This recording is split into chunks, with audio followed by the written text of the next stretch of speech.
My partner died in the battle in Afghanistan, so that's why I just focus on family and friends, and I'm also a special needs teacher. I work with autistic kids and adults.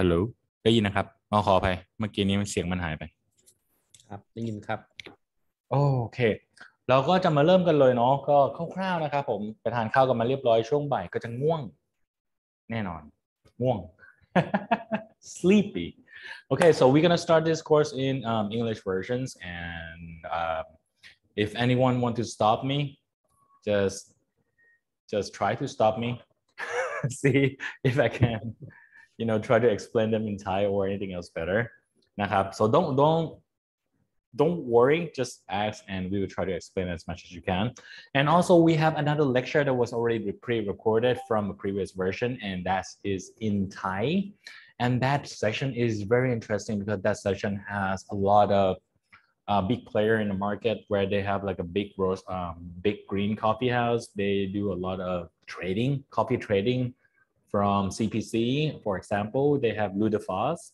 and I think we have Miracle Coffee and they're also LCA team.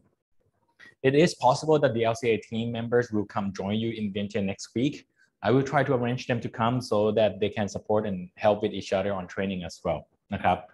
And if they come, we can pretty much borrow a few of their equipment as well. No? So anyway, let's go to what we're gonna go through today.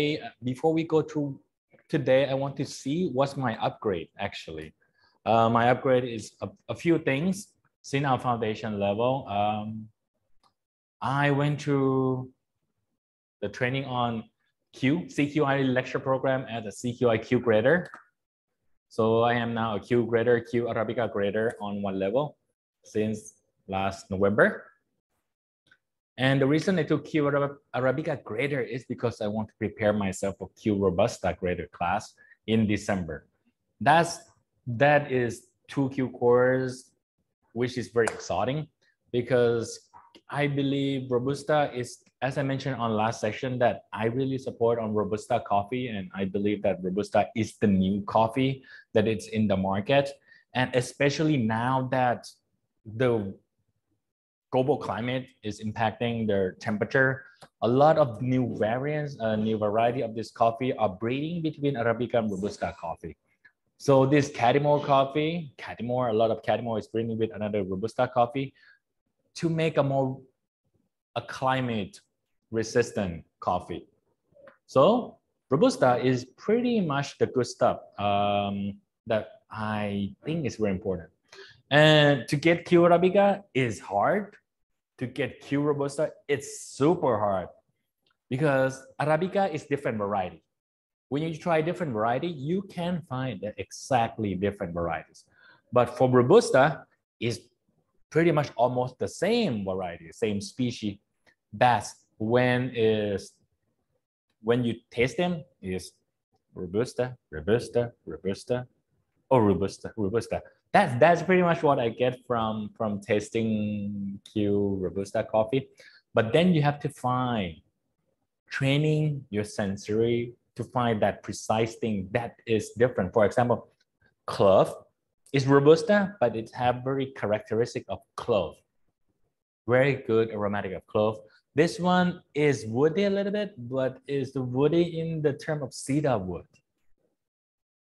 So that training of Q Arabica really is supporting me through how to get through with Q Robusta courses. And one way for you guys before we start the course or before next week is to actually memorize or the name in L'Aînesse du Café.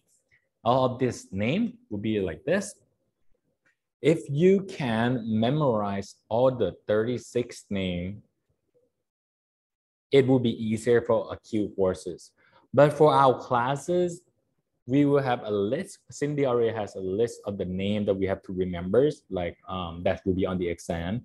And there are also maybe like 20 something of the coffee for practice. So it will be easier because the only way for us to be a better sensory is for us to be able to pull out the information faster.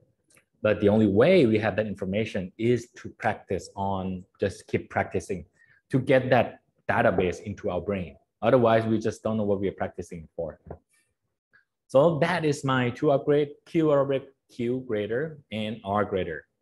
The next upgrade is coming next week is I will become part of CQI lecturer trainer as an educator level. So I will be training CQI courses as well. Well, I think they have like a few courses like for training, introduction to cupping and an introduction to coffee flavors or something. It's a basic level. What we are training right now is the higher level of what I will be training in the CQI anyway. So Q Arabica, Q Robusta, and CQI lecturer. And also I am a T certifier by next month.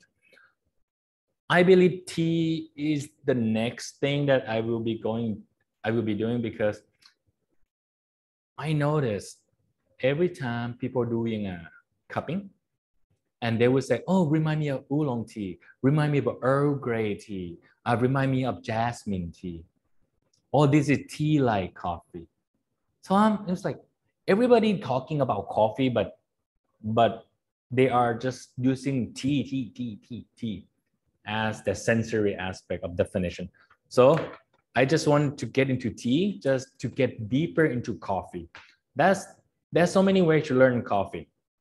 To be a tea certifier is just training just like coffee. You need to know about variety of the coffee. You need to know about how to process the coffee, how to dry the coffee, how to roast the coffee and pack the coffee. Same as tea. If you want to do tea, you need to know that all tea come from one of these varieties and different tea, how do you blend the tea, where is this tea from, white, green tea, black tea, all different kind of tea. So that is non-stop learning for me as well. I just want to make sure that if you guys have any question along the way or have feeling any struggle that I don't know what to do in coffee, just I want to see that even I am already a trainer, right? But don't ever stop learning. Even though I have to do a few retake on the Q Arabica courses and a few retake on the Robusta courses, it's not going to be a one-time pass. But at least every time that I don't say I fail, I try. Every time that I try, you get to try more and you get to try again. You get to learn what is your flaws and you get to perfect that flaws. Okay. Just want to keep it up, keep learning. Okay. Don't stop learning. Okay. That's what I want to tell you about. And I want to share this session. I want to share what we did in our Q courses that is very similar to what we'll be doing later on. In the Q class, we focus on sensory and green coffee grading, okay? That's why this combination of sensory intermediate and green coffee intermediate is really deep into similar to Q grading class already, very similar to Q grading, even harder. The Q course is become easy, but the Q course is very hard is because they only give you 3 days of lecture and training and practice, and then 3 days of exam. So that's very short, limited time for $3,000 US. So it's become cost, time, and pressure of getting failed and everything else. So that is very pressure. It's a lot of pressure for me. But at least we do that. I did that after all this, after I have some experience on it already. Anybody want to be a Q grader here? Can I see a hand? Let me see. Okay, I see a few hands.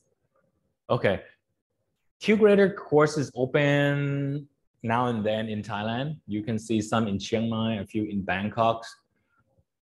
Yeah, QGrader course open. So if there is a chance that they open, just come to Thailand and set a session.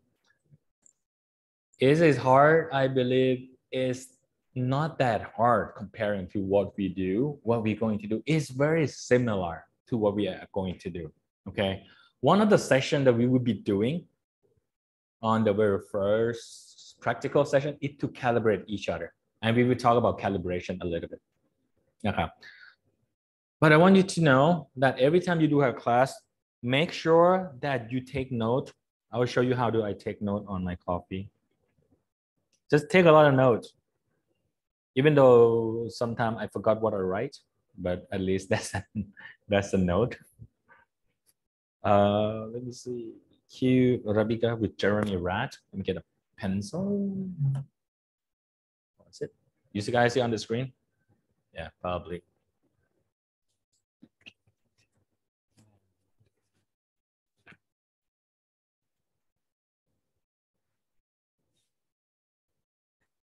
So on the screen, what am I writing? I'm just writing, for this part is on the enzymatic aroma. I want to know and remember everything. So as we remember that when we talk about sensory, it's all about training your memory. You need to learn and memorize everything to make things more objective rather than subjective, okay? So that is the keyword. We will talk about, oh, that's a lot of things that I write down. It's a lot, really a lot. Second. So here, as a CQI, I mean, if you want to do QGrader, it's like learning foundation on sensory, foundation on green coffee, but then the exam would be like professional level sensory and professional level green grading, green coffee. And there are also some SCA roasting intermediate level practical exam in there. It's a mix of 9 exams. Don't forget SCA and CQI, they have a very good relationship together because they pretty much start together. They start and founded in Paris, California. So they work very similarly, but they split from SCA so they can focus on just the farmer, on the coffee grading only. Why SCA focus on the bar operation, all these different module on roasting. So that is 2 different sides. One on the consumer side, one is the producer side. So SCA and CQI, they work pretty good with each other. So their information, everything else really related. They are supporting each other on this anyway. So what we need to know is later on, we will need to understand how do we score this stuff and how does it work? Do we score like last time we only focused just only this thing? But now we have to focus more on uniformity, clean cups, sweetness, overall, everything else. Like, should I mark? Should I not mark? Should I, jeopardize, penalize this, or should I not penalize it? If I want to penalize it, what's the score? Should I deduct 2 points or should I deduct 4 points? And if I do that, how would that impact the farmer? That's a key thing as being a CQI, okay? We have a definition on how do we define specialty coffee. Specialty coffee is enough just to be a very good green coffee? No, there is a definition. If you want to have a specialty coffee, that means your coffee has to be specialty grade, no defect. 2, you need to cupping this coffee and the score of 80 score plus or higher, 80 score or higher. So some of this we will cover like later on. Don't worry, we will talk a lot about it. We also talk about what is sweetness. Do we deduct any of this? We will come back to this later on. I just overview as the CQI class. This is a training session for a green, for a Q grader, Q Arabica graders. So as you can see, I think the item in exam, when they say test, there is like 9 tests and exam. So everything is exam. So that is very intensive hour of training. นะครับถ้าพี่คำสอนand คุณทอด want to hey let's do Q make sure that your hour from 8 o'clock maybe like they say 5 p.m. it's not 5 it's like 7 p.m. 8 p.m. everything get delays so everything get delays in Thailand I don't know why we have session like 10-minute break another session 10-minute break like lunch break and we do another session triangulation and we talk a little bit about green coffee and then we talk a little bit about smell and then we just do exam yeah so a lot of things is a lot of practice นะครับ that is CQI courses and Q Arabica grader Q Arabica grader and Q Robusta grader is pretty much the same lectures but the exam is different they have a little bit different lectures on the Robusta side like how can we make Robusta actually better or how we have to understand Robusta coffee actually a good coffee it's just how it is being pushed down in the market so that it keep the price lower to make sure it sustain the certain sort of business okay so they want us to think that Robusta is not good coffee that is one thing but actually Robusta is a good coffee and one of the things that we do on your first day when if you already have this kit this thing here you already have this Lanestus Cafe first thing you need to do memorize them memorize all 36 of them that's the very simple thing but to memorize them you need to memorize it would be easier if you categorize them into series like for example I have 4 color one color is enzymatics one color is sugar browning one color is taint like dry distillation and taint and another one is dry distillation if I can remember them in orders and in categorize it is easier to access that information from our brain from our memories okay this is in this category and then I slowly go down the list of that category and whichever remind me of นะครับ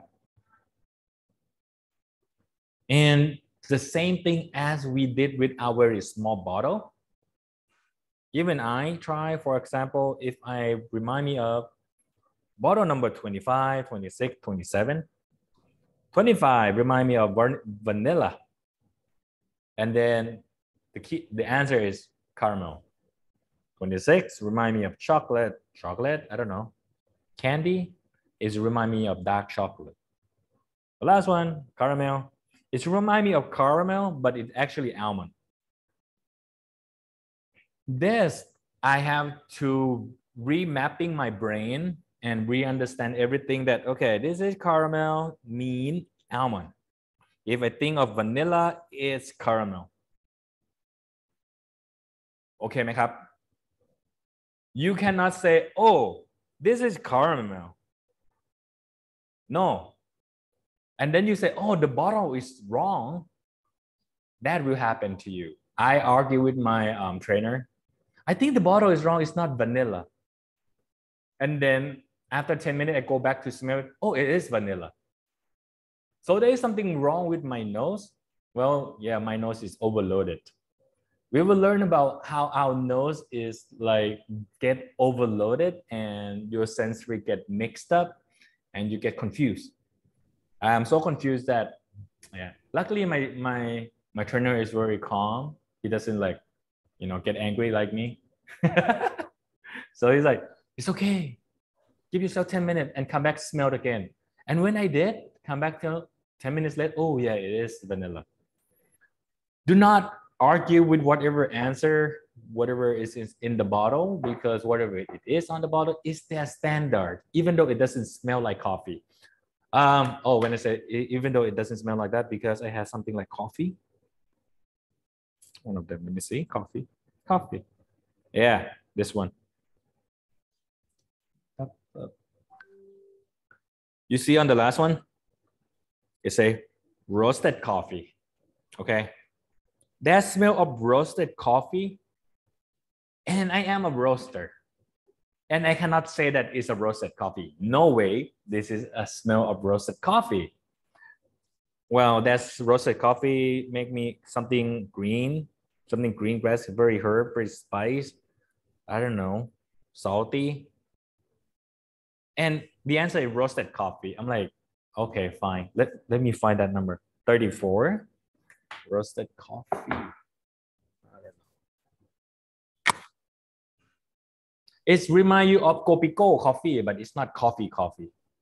It's like coffee flavor. It's a flavor of a coffee that is not a roasted coffee. But the point is the definition of what they define as coffee in France. So who live in France? David, right? David, do you want to speak on their behalf? Why do they define coffee? Roasted coffee smell like that? No. No, I don't see 34. But anyway. Yeah. Yeah. Yeah. Sorry. Yes. Sorry, I was a little bit disturbed. Yeah. What did you say? Did you get this? Did you get this set yet yourself? Yeah, I'm the distributor in Lao for l'Energy Cafe. So anyone who wants to order l'Energy Cafe, I can distribute that now. Yeah, so yes, see? I have one set in the shop here that people can use on site. And if people want to order, yeah, I'm in touch with everyone. They're good friends of mine as well. How many sets do you have available? So maybe we can borrow one for training. We may bring one from. Yeah, I can bring mine already. The others, are being set on the pre-orders, and it's good. It's gonna be like a 4 per pre-orders at least. But yes, on site I already have one, so I can bring mine. Yeah. Okay, so that's mean for you guys. If Cindy bring this set along, from Champasak, so we would have one from LCA side, one from Arrive Plus, and one from you. If anybody else has it, it would be faster on the training because everyone can practice on training. So here I would share you the technique how I remember all 36 of them, like boom in 2 days. So don't freak out on this lecture. So if you want to take note on CQI class or anything else, just write everything down. Where is it? Here. Ta-da. Oh, sorry. So in a set of sugar browning, this is the number. So write it down, or you want to take a capture of this screen, that's fine.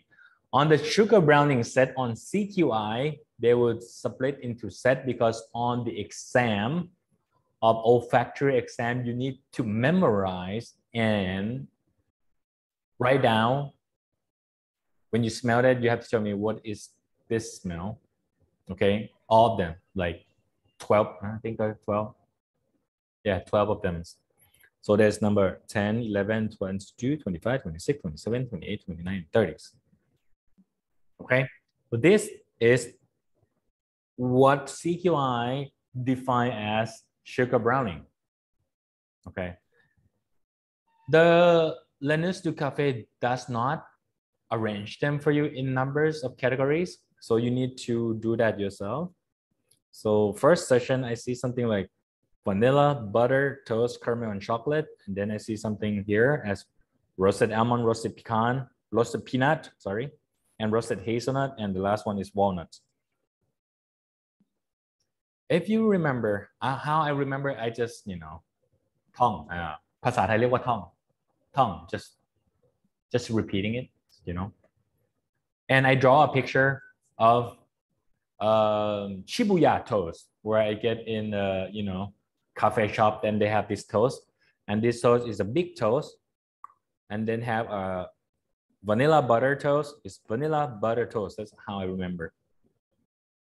It's a vanilla butter toast, and on that vanilla butter toast, I add some caramel and chocolate syrup. So that is one way to remember, just remember it.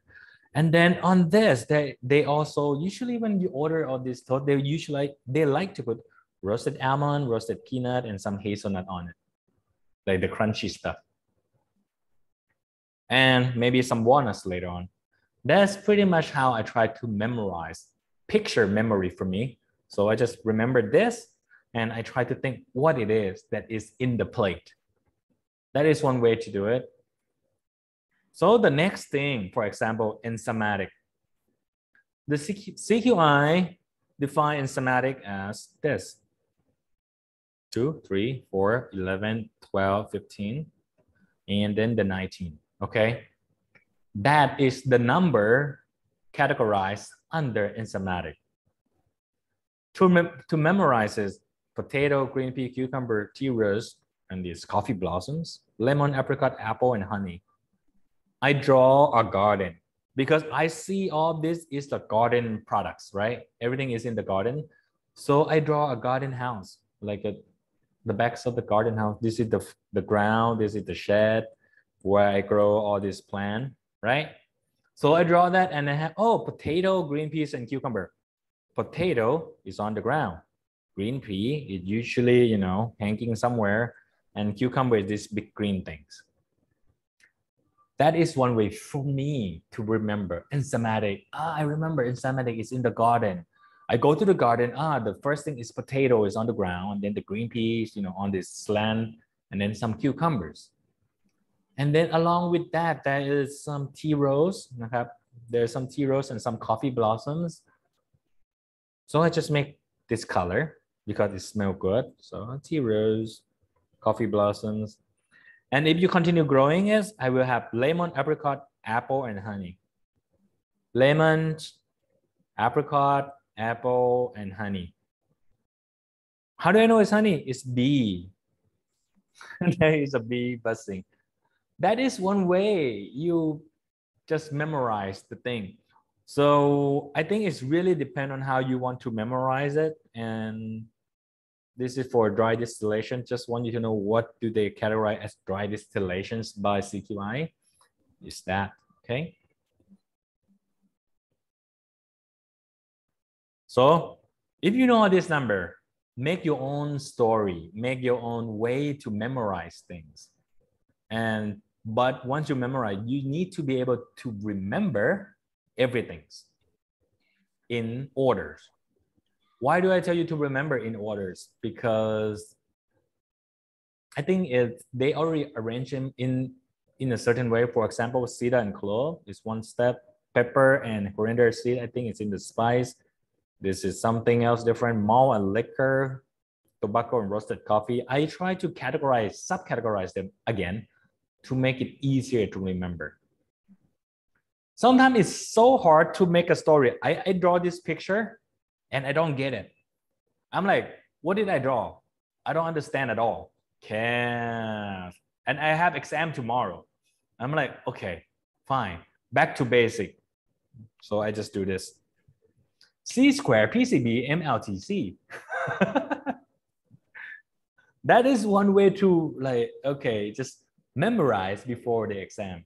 C square PCB malt coffee, something like that. MLT, I think it's a malt, right? And then C is coffee. So what is C square? At least you need to know C square is C, cedar and clove. PCB, pepper, coriander, black currants. Malt, liquor, and this is malt, this is liquor, this is tobacco, this is coffee. See, that is one way to memorize it. The other one is crazier. Look at this one. So this section is about taint, okay? Taint is pretty bad stuff that you don't want in coffee. This is classified by CQI that they categorize under the taint. There's, I don't know, all these number here, okay? We have earth, straw, coffee pulp, letters, balsamic rice. I don't know why this one is in taint. It smells very good. Cooked beef, smoked, medicinal, and rubbers. The funny thing about this is cooked beef smell like spam meat in the can. Okay. It doesn't smell like cooked beef. Okay. It smells like fake beef. But it's beef defined by the French. Okay. And then we have smoke, This smoke remind me of hickory sauce. The barbecue sauce, barbecue. You know, barbecue hickory sauce, that is their smoke. I'm sure they haven't find a smoke in Thailand like, okay, this is smoke. But their smoke is a barbecue sauce smoke. They cook beef is like a spam beef. And this is even weirder, but the rice, it smells like pandan leaf, bai tơi. It smells like bai tơi. But that is our culture in Asia. So our job is to calibrate ourselves back to the Europeans where they are buying our products, right? We are sending coffee from Asia to Europe. If I tell them, oh, it smells like pandan leaf, they don't get it. But if I tell them, oh, it smells like basmati rice, they say, oh, okay, I understand. And if I tell them, I don't know, this one is very weird. Coffee pop and straw. Straw is like Nam Kek Hue. Nam Kek Hue is chrysanthemum. I don't know, chrysanthemum flower. So that is one thing. Earthy is very earthy. It's just dirt. It's clear. But leather is if you have a new car smell in your car, that's leather. That's that leather. So the new car smell is a defect for coffee. You don't want that. The hard thing for me is these three: leather, medicinal, and rubbers. These three, they are very similar. Very similar, different by intensity. The intensity is different. Leather is very low intensity. Medicinal is low intensity. Rubber is very high intensity. But why I say it's really hard, because when I smell a lot, and we have like 10 minutes to get all the answer, and everything is start mixing up, and the nose start to get I don't know, this smell like green pea. So when your nose get very tired, and then you get really confused what it is. So that's really happen all the time. But the point is, same thing, I draw this picture. Oh, okay, tennis should be a defect in a house. I make my own story and just like make a, nitan for my kids, like a story to tell to my kids. Once upon a time, there's a house full of earth and straw, blah, blah, blah. Then I totally forget what I draw. Forget it. Okay. Then I come back here. Okay, let's try this. ESC letter. I know on my keyboard there is an ESC button. Okay. Your keyboard has it too. Letter. I don't know why. But ESC letter give me this for make me remember earth, straw, coffee pot, and letter. Okay? Okay. In the tain that is earth, straw, coffee pot, and letter. The point is you want to remember and memorize all these vocabulary, all these words, all these aroma name before you start smelling them. You need to know them before smelling them. If you start smelling them and try to find the answer later, it will be hard, okay? Because it's like when I smell caramel and I try to force myself to think that bottle is caramel, my head will go everywhere. But if you know all the name, all the 36 name of it, then you know your brain will start categorize. This smell should be enzymatic. This smell should be in the tain. And if it is in the tain, which one? Your sensory description will be fast, will be super fast. And I will show you what I write on my note later on after practice. So I have ESC letter. I just has a beef bowl, actually, a rice and beef. they cook together, right? But beef bowl, and if this beef bowl get cooked too much, it gets smoke. If it get burned, it turn rubber. And between, if you eat all this too much, you need to go to see doctor. So that's why medicinal come in. That is one way for me to make my own story to remember things in sensory. That is a technique. You need to find a technique to memorize these 4 categories before next week. By next week, actually, when you do the exam. Your exam is not this hard. Your exam, we only have 10 bottles, only 10 bottles. But if you want to do CQI, you need to remember 36 bottles.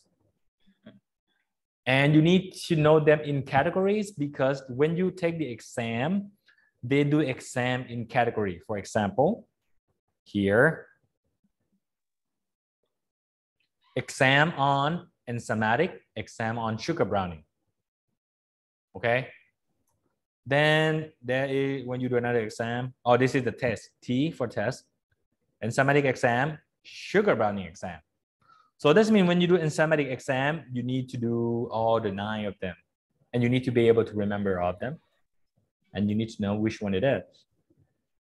And what else? Here, another exam, dry distillation, aromatic tank.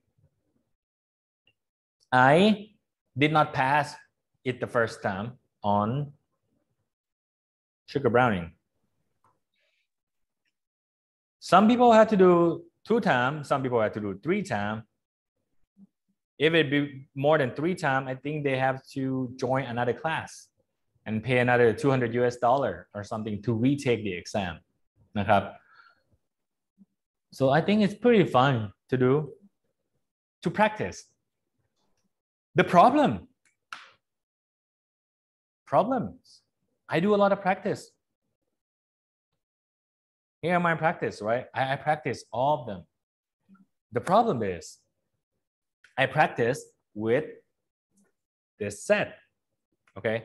And this set is very new. The smell and everything else is still very strong, right? That's the set I practice. The exam was used on another set, which is 2 years old. So that means there is not a 100% aroma on that 2 years old bottle, okay? So that's why when they calibrate, when I practice with myself here, that is me calibrating to the new set. Why the other people in the class, they practice with what is available at the school, and with that set at home, at the school, that will be used for the exam. So they all pass on the first trial. But for me, who practice on the new set, had to retake the exam and recalibrate myself to the bottle that is 2 years old. You know what I mean? This means in your coffee business, you will need to calibrate yourself all the time. It doesn't matter how you calibrate. It doesn't matter this smells like caramel on this bottle, but if the calibration at that table, at that event, say, this is not caramel, this is vanilla, then we need to calibrate to that set. As a Q grader doesn't make us a better taster, doesn't make us more sensitive, doesn't make us God. Q grader make you able to recalibrate yourself faster, okay? We need, you will become an instrument. A Q grader is an instrument that will be used to calibrate for a certain task fast. Because when people may become a judge, right? As a judge, there will be a way to calibrate, like, okay, this calibration is required to be the judge, and you need to be able to identify 1, 2, 3, 4. And then you will calibrate. This kind of sweetness will be level 4. This kind of sweetness will be level 2. This kind of sweetness will be level 3. you need to recalibrate yourself to that scale as well.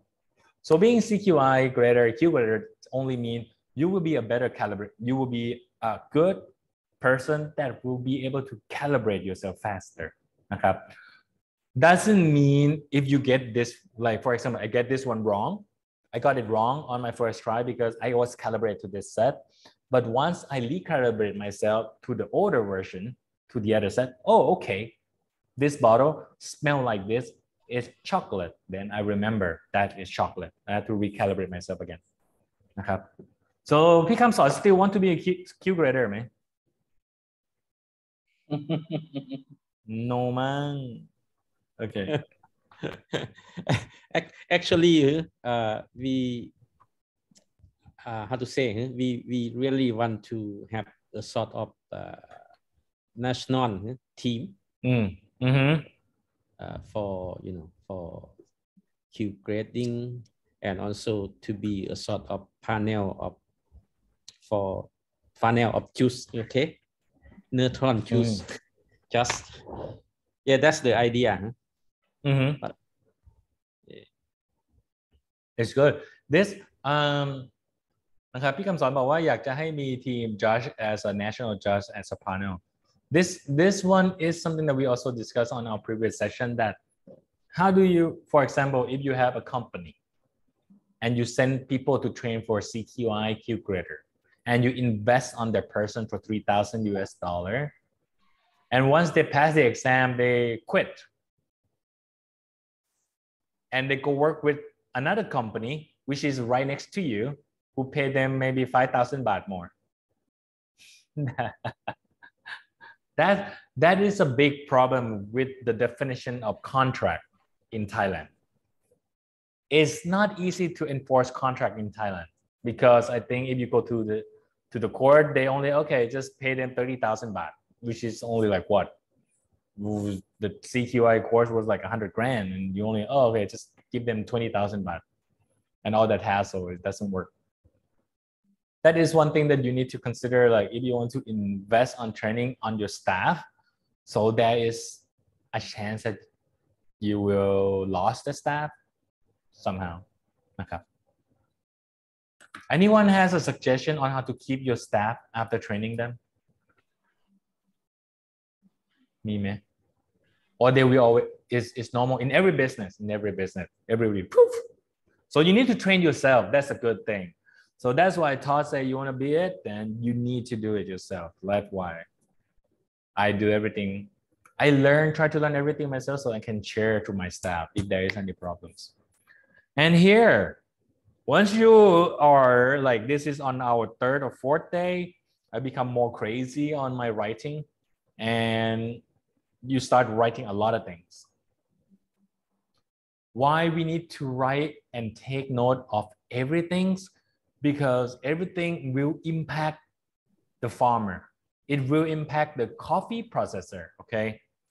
So we need to write everything and explain what did we find. We will talk about this later on, how we cover on different sector, okay? And how we score on different things, like do we give 10? There's a balance and the overall is a different things, all this stuff, and how we deduct the score. And do we calibrate with the group? For example, the instructor calibrated at 85, I got 82. Do I have to adjust my score to be the same and within the groups or not? The group score, the lowest 81, the highest 87. I am sort of on that side of the group and the trainer is on this side of the groups. The point is when you do Q grading, I mean, when you try to calibrate to the group, not to the trainers, okay? So if I am there and I got 85, that doesn't mean I want everybody to have the same score as me. You understand what I mean? But everybody else focused, their score is about 82, 81. That means I need to calibrate myself. To them, to the team. Calibration is about a group effort. it's a grouping thing, okay? It's a group event. So we need to calibrate to the groups, not to the trainers. But if you become a judge and the judge want you to calibrate to the judge, that is another thing. But that's why as a judge, you need to be a good calibrator anyway. So we talk a lot in CQI about triangulation. You know what? All this information right now, if you read this book in the folder, sensory model, if you access them, there will be a book that just released by SCA that I already purchased for you, like $100 something US. That book is amazing. I think sensory something. Sensory research.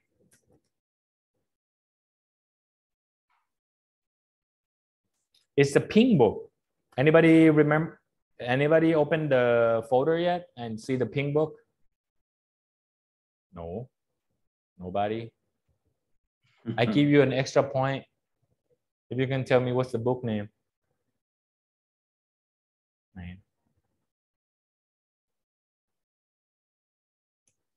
Found it. It is here. No. There. This one นะครับ everybody should be able to access this folder already ทุกคนสามารถเปิดไฟล์นี้ได้ถูกไหม folder นี้ได้เนาะนะครับ within this folder the good books the very good and the most recently updated books in SCA is this one. Especially for coffee and especially for sensory, by the way, because this one hasn't been updated forever. Every time we do a lot of research on coffee and we talk about research on coffee, we base on 1950 and 1960 research, okay? But now we want to talk about this book, Coffee Sensory.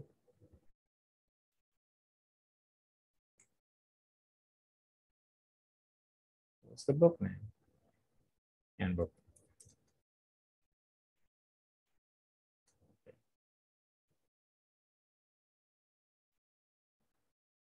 That one. This book will have everything you need to know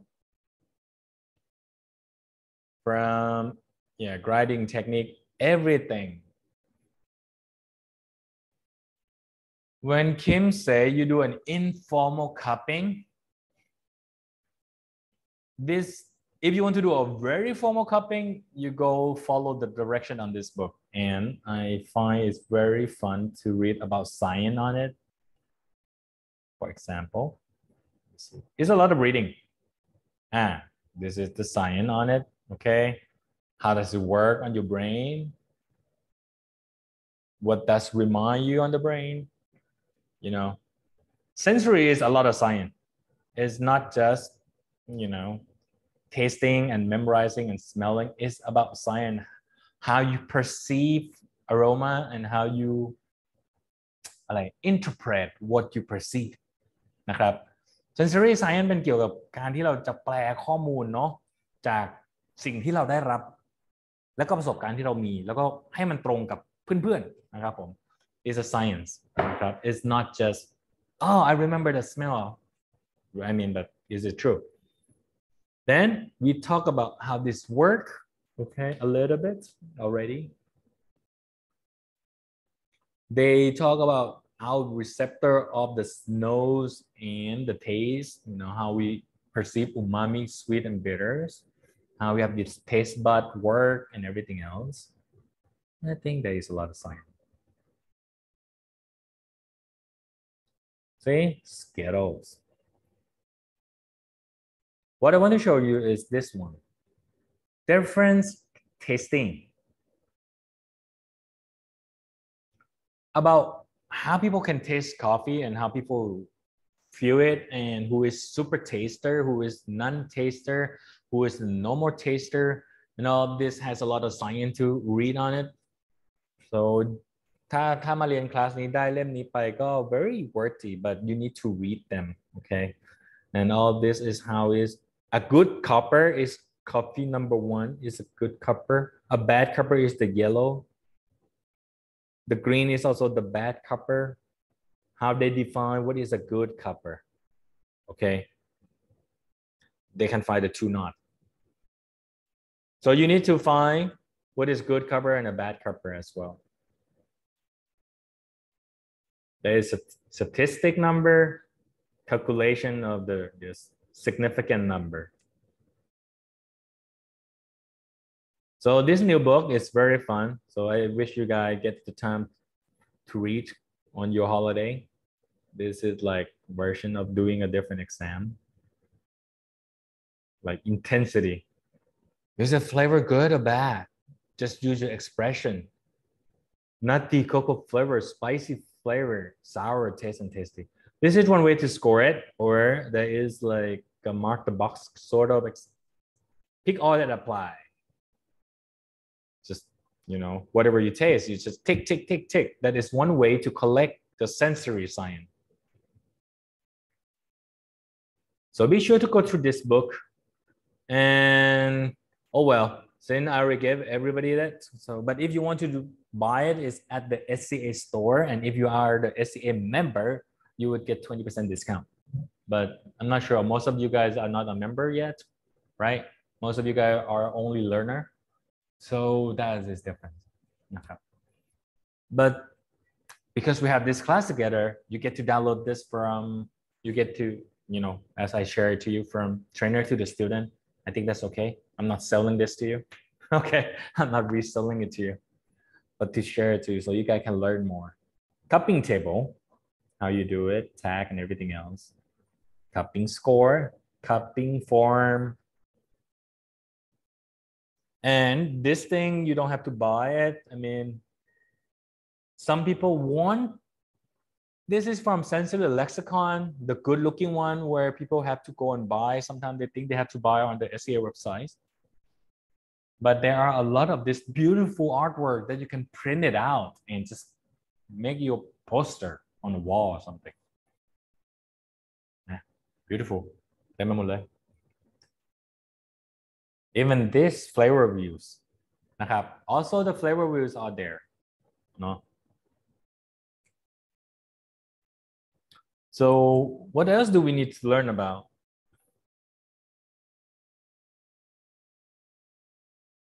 a lot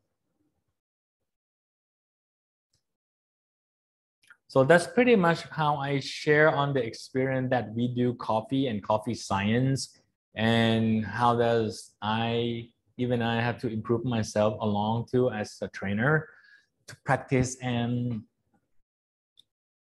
just keep practicing and keep learning a lot of thingsนะครับ This week on the third day and the fourth day we were talking on green coffee but on the green coffee is a lot on tradingนะครับ For me I get to become importer because of green trading not green trading model green coffee skill model intermediate level and professional level I become an importer but not of coffee of machine of equipments of products because I learned a lot of keyword in green coffee like how if I want to import something I need to have certain document I have a neat list of document I need to understand trading term FOB everything else in the green coffee model so maybe after this class you'll be a good trader import and exportนะครับ but what we will focusing on too is on grading a lot of people here has been practice on grading so you get this file this is from Intercop but we also have our own that we shared to you already on the green lecture let me see it should be in the green example on this screen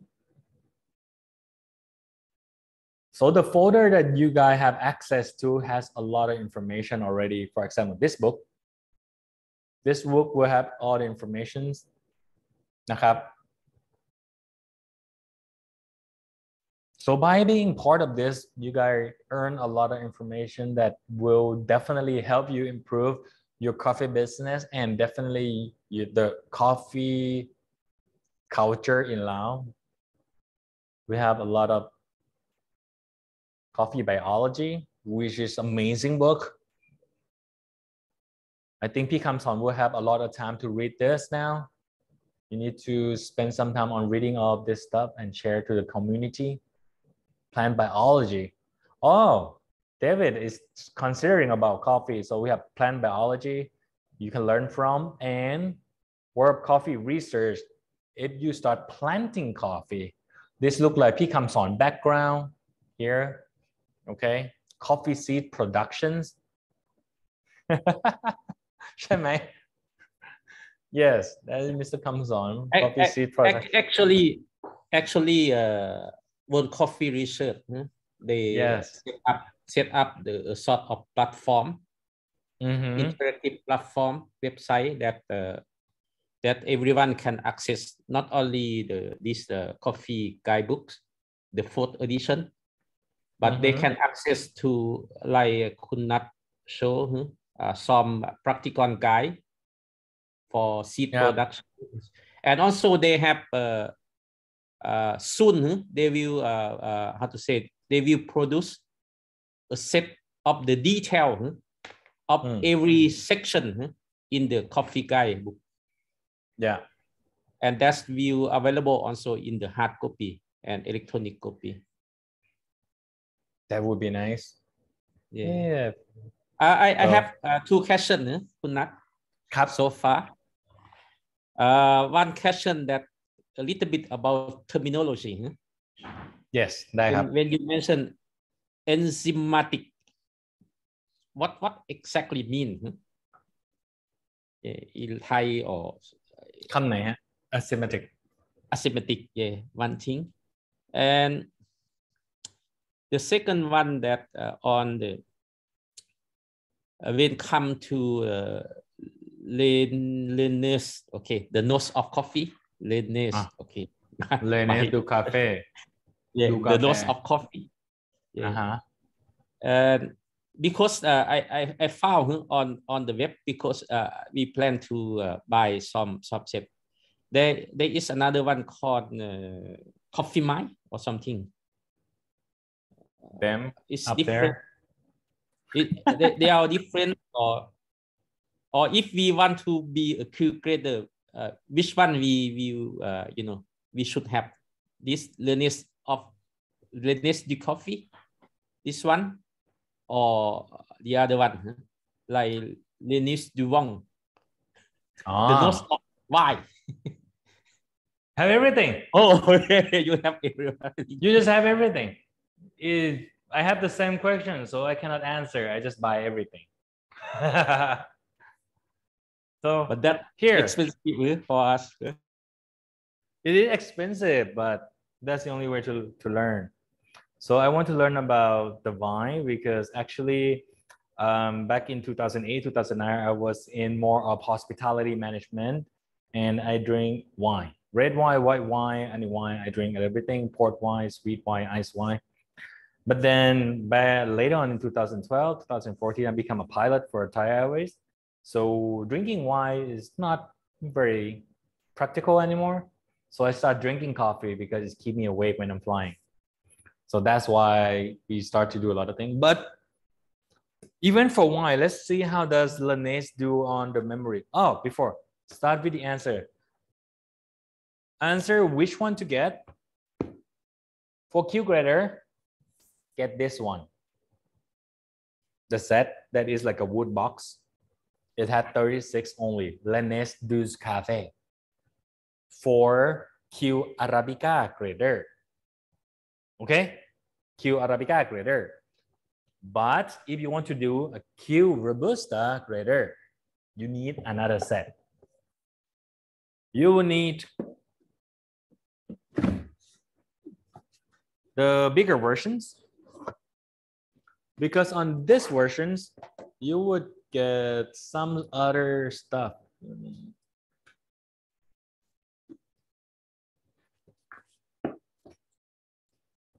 I feel like I'm a salesman. Here, sir. this is the scent. And if you like, you can purchase this with David. Okay, David. David, this is your job. Do you sell this? Yes, you sell them. So for Yes. L'Anes du Vent, it says Yes. 54 scented, and it will be used in R grader, Robusta class, the Q Robusta courses. They will need this set, okay? Okay. Okay, got Is it the same? Is it the same smell, different numbers, but there are some other smell like like clove and peppers and bell pepper and mushroom that will be used in the exam for the Robusta class.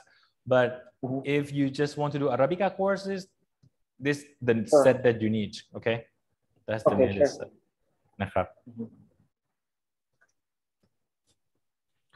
And even for sensory training, L'Anes already prepare you with all this equipment in the books, and they have a guide on how to practice them too.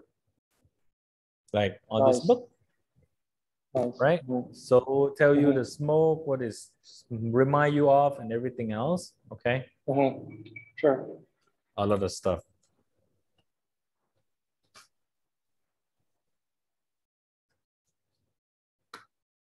And that is the set. And then we have a defect of the wine. So that's L'Anes du Vent, wine fault.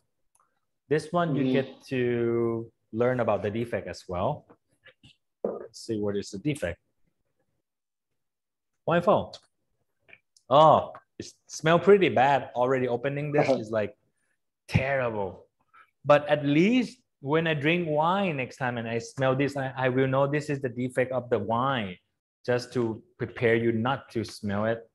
Okay. So I get to learn a lot of things by smelling them. And Bikram Son, he asked me about this one, right? Coffee Mai. Yes. Yes. Anid, this is the same thing that I sent you earlier last year in the foundation level. How did they do it is they create a set of 10 smell, 10 aroma, and a training kit. So all of them is put in a big bottle. This is a bottle that's put in with the cotton bud. I have a cotton bud, okay? And dip in the smell of the aroma. And then I put that smell into this bottle. See, there's still cotton bud in there. So I'm not sure it's focused, but anyway, that is how it works. For training purpose, I like Coffee Mine. I went there and training in Copenhagen personally and met Morten, and the guy is amazing. He's very into research. And the point is, if we smell directly from this bottle, this one is smelling directly from the bottle. It's used for the exam. It's good.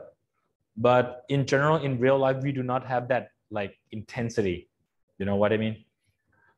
If we smell directly of the very intense aroma smell, our nose gets very stuffy and it's very strong and it's very not real life. In real life, we do not smell that's like 100% intensity. So with smell and tell bottle from Coffee Mine, they make that intensity more realistic. Smoke, I think. Smell like barbecue sauce. Yeah, smoke. So it's easier. It's just practice. And then you start to do meshing. They have 20 bottles of 10 smell. Then you just have to find, this is smoke. I have to find another smoke. For example, not smoke, orange. No, rose. I don't know. Very bad smell. And just practice. I think this orange. Yeah, orange. For example, if I orange and another orange together, I pull it out. Two orange. And then that is how we practice our brain. The thing about Coffee Mine is they train you to practice your brain. That's one way to do it. There is card game for you to play with. But if you want to smell a lot of smell, will be L'Anise du Vent, L'Anise du Café, and Centone. For example, Centone have two kits, 144 and T100. Let's see, what do we have? No. Remember the T100, it's here. The T100 was developed later on in Korea, very similar to L'Anise, okay? I think the guy who developed it worked in Coca-Cola before. And that is the 100 smell. It was the very first version that is the cheaper version from L'Anise du Café with 100 smell, very small bottle. And to make it very popular, Centone do a competition on this. You know, they compete. Whoever can tell them 100 smell fastest get to win or something. So there is competition on the smelling thing. So if you want to compete, that is one way to do it. Next is the T144. I think you guys already seen it on the video. The big box with too many things in it. On this set, there is 100 of whatever in here. There is 100 of this in here. And there is 44 of the defect. Okay. The defect is amazingly smell pretty bad. It's defect like baby puke, like terrible, sour, bad cheddar cheese, and very terrible stuff that shouldn't be smelled at all. Oh, but yes, that is the T144. Okay, พี่คำสอน so what set do you need to get for Q Arabica grader? Let's go with L'Anise du Café. นะครับ because in my experience for my training, the big box only been used for training for competitions. If they have competition, they use this box because they host the competition, and the Centone they host, and they are the sponsor of the competition, so they use the smell for the competitions. But for CQI, if you want to do business and talk to everybody else in the world, they usually focus on this one because this set has been there for a long time, L'Anise du Café. And I think this is cheaper. That one is more expensive. So I think, and this is just right, just 40 is enough. That is 144. It's nice to look at, it's nice to have, but it's not necessary to have. Okay. And the next question that you have is asymmetry. What is that asymmetry? It's เจอคำนั้นที่ไหนครับ? Where do you find the word asymmetry? No. I thinkที่ไหนนะพี่ถอด? enzymatic, right? Enzymatic. Oh, okay. Enzymatic smell. Sugar browning. Enzymatic. And then, yeah. It's the smell of the enzyme, enzyme. And the enzyme of the flowers, very enzymatic, is the aroma. So in the coffee, the very basic thing that is enzymatic, sugar browning, dry distillations, and tang. Enzymatic is the natural enzyme within the flower that create very good floral aroma. Okay, that enzyme. And then that coffee, one is roasted, it turns sugar browning. Because it's called sugar browning because inside the coffee there is sugar, and the sugar turns caramelized, turning brown. So they call sugar brownings. And if you continue roasting the coffee beyond sugar browning point where you burn your caramelized, you get burn that become dry distillation. You get burn, you get smoky, you get very rubbers. And then if you go beyond that, oh no. And this is the basic in the coffee. And then there are tang, dry tang. Tang is something should not be in the coffee at all. like earthy defect, right? Moldy, phenolic. Those are taint that should not be in coffee. It is something that was created not from coffee, okay? And taint is something that will be deducted in the cupping score sheet. The deduction would be 2 points or 4 points. Deduction would be depend on the intensity and the disruption of that coffee and how annoying it is when you taste that coffee. If you taste that coffee on the hot, it's okay. When it's cold, it's gone. Okay, it's just taint. But if it's hot, it's there. When it's cool, it's there. And when it's really cold, it's still there and it's stuck in your throat, then it's a strong taint. It's become fault. That fault is a -4. The -4 is very strong. We will discuss on that as well. Let me see, camera 2. So let me see on the taint, right?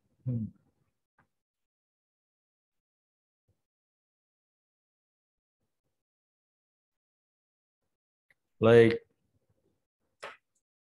so this is for, oh, sorry.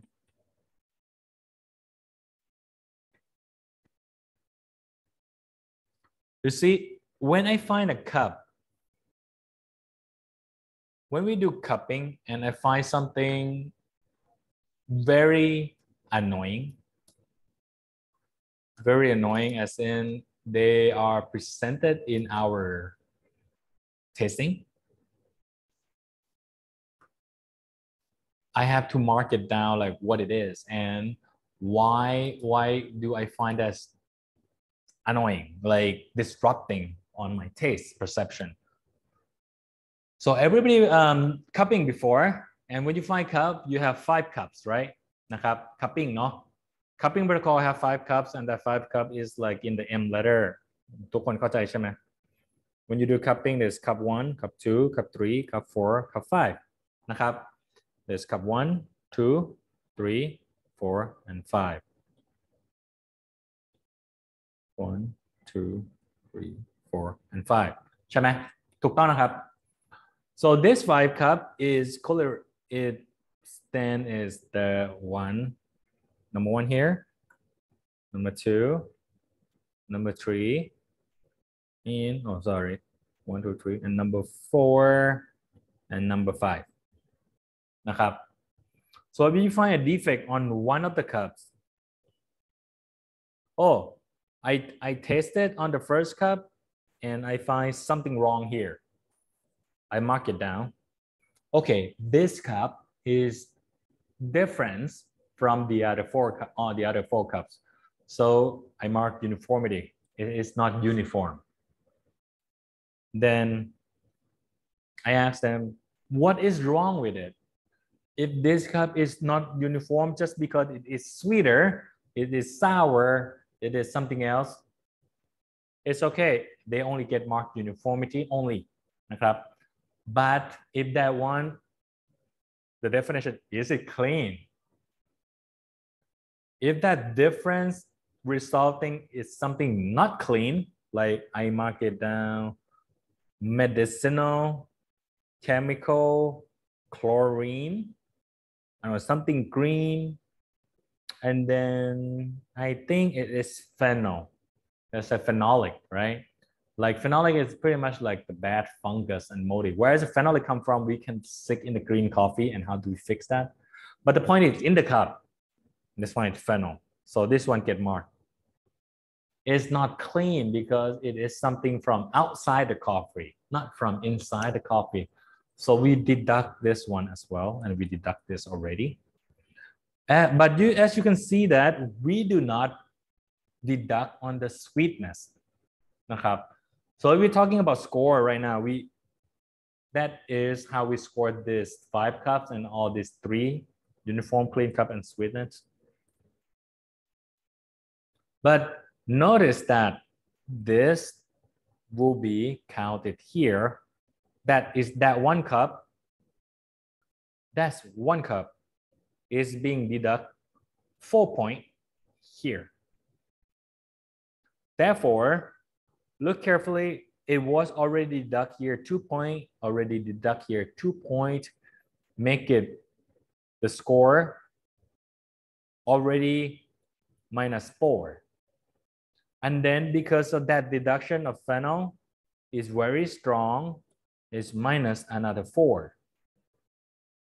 That's why specialty coffee really focus on the improvement of your green grading, on the improvement of the quality grading of the coffee. That make your coffee a 74 thing.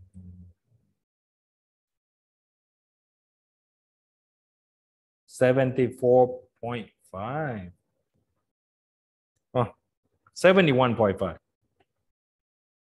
So this is 71.5, but don't forget it was a -4 here and a -4 here. If there was no defect at all, and there is no phenolic defect on that one particular cup, this coffee would be a 79.5. And if it is a 79.5, from me, for us as a grader, we'll think about it. Is there anywhere I can give them a 0.5 to make them specialty or not? You see, this is a big difference. Okay, now it's a big difference because now I am a grader. I am going to make their coffee specialty or not specialty because of just 0.5, right? They only need 0.5. So I will go back, okay, if everything is okay here, I mean, let me see, how do I make it work? If everything is okay, they get 79.5, right? They get 79.5. The point is, I will go back here, right here, I give them 7.25. I give them a 7.5. Here, 7.5. Can I get them something? Maybe I only give them 7.0. I could give them a 7.25. So they got the 2.5. And maybe if I taste them again, confirm the, I don't know, the flavor here, which only gives 7. Maybe that coffee is good, or I am a 6.5 here. I'm a very mean person here. If I give them a 6.75 instead of 6.5, that means I get a 2.5 here and a 2.5 there. And from there, this 2.5 plus 2.5 will make this an 80. That is very important on how to get the 80s. And it's very important for us to know that one terrible bean will define your coffee as a specialty or not specialty. Okay? All right. So this is just an example. So we answer Mr. Kamson on what's sent to get and what is enzymatic. We will talk about what enzymatic later on in the lectures more. And let's take a break and we come back at 3 o'clock. Okay, I'll try to be fast. Okay, we'll start to get into the slide a little bit more. I try to get this one as lecture and sharing my experience as much as possible because the lecture is already been done and recorded. We will go through the slide anyway. We'll be right back. Ajahn Nat, may I request your kindness? Can you share that your handwriting note so we can learn from that, please? Note niya this yeah. note niya. Yes. Yeah, I will put in the folder. CQI. Okay. No. A sensory folder. So everybody can get it too. Yes. Thank you very much. Good idea. Yeah.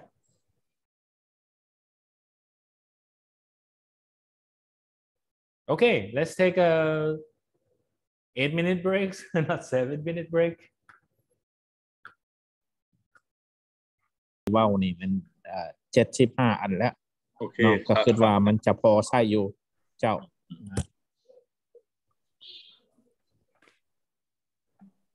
มาตั้งนานแล้วไม่แอบฟังอยู่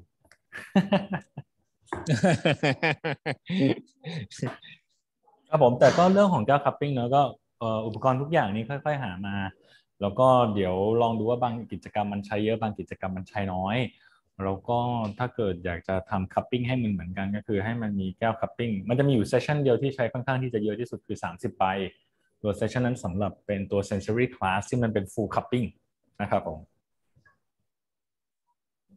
พอจะมีใครมีรวมๆกันที่เหมือนกันอาจจะมารวมๆกันหลายๆคนก็ได้แต่ขอเหมือนกันให้ได้30ก็จะโอเคมากเลยครับเพราะว่าเฮากับอ้ายคำสอนก็เตรียมการไว้อยู่เนาะอาจารย์เพราะว่าได้สั่งมาประมาณ200ถ้วยนี่แหละตัว SCA standard นั่นแต่ว่ามันอาจจะมาซ่าเนาะอาจจะมาซ่าแต่ว่าตามผู้จัดส่งนี่ว่าจะทันอยู่เนาะแล้วเฮาก็เตรียมแผน B ไว้ซื้อถ้วยเป็นถ้วยน้อยๆหั่นล่ะแต่ว่ามันใส่ได้อยู่250มิลลิลิตรแต่ว่าเฮาอาจจะใส่ตัวนั้นแทนก็ได้ถ้าว่าตัวสั่งมาบ่ทันนะเพราะว่าซื้อไว้75หน่วย75ถ้วยก็น่าจะพอแล้วนะเจ้าครับผมคือถ้าเป็น250 ml เนี่ยถามว่าโอเคไหมก็โอเคนะแต่250 ml เราอาจจะต้องใช้กาแฟเยอะขึ้นข้อที่1เนาะข้อที่2ที่จะต้องพิจารณาก็คือในเรื่องของปริมาณน้ำที่เราต้องต้มเราก็จะต้องปริมาณน้ำหรือหม้อต้มเราก็ต้อง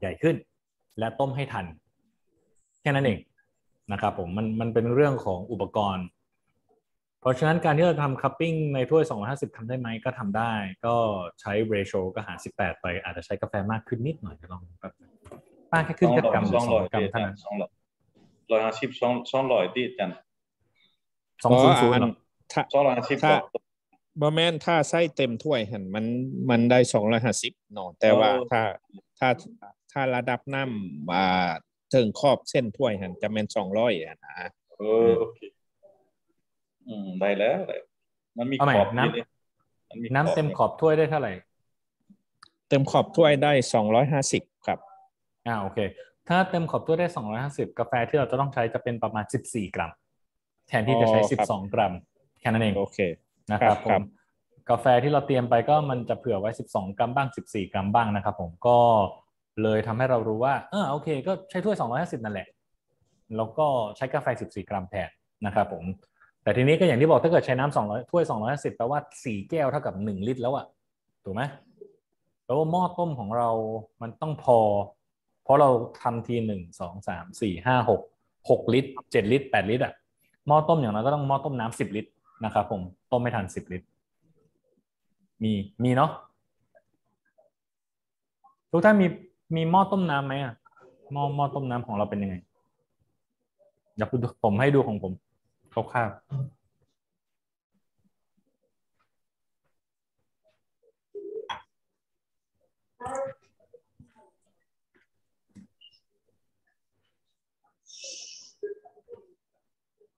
แบบนี้ใหญ่ๆนี่แค่นี้ซื้อที่แมคโครอันนี้มีแล้วเนาะคำบอลเนาะเฮาบ่มีใหญ่ปานนี้บ่มีแต่4 ลิตรนี่10 ลิตรบ่จังมีแค่10 ลิตรนิดเดียว10 ลิตรเลยของเฮามีแต่4 ลิตรนะนี่4 ลิตร4 ลิตรก็จะได้แค่4 ลิตร2 อันนี่นะก็แนะนำว่าอย่างที่บอกช่วยๆกันเนาะคือ Arise Plus ก็ support ให้CQ ITC ก็ support ให้ในเรื่องของ training ทีมเราส่งกาแฟไปแล้วเราก็ทีมนั้นลองหาวิธีทางที่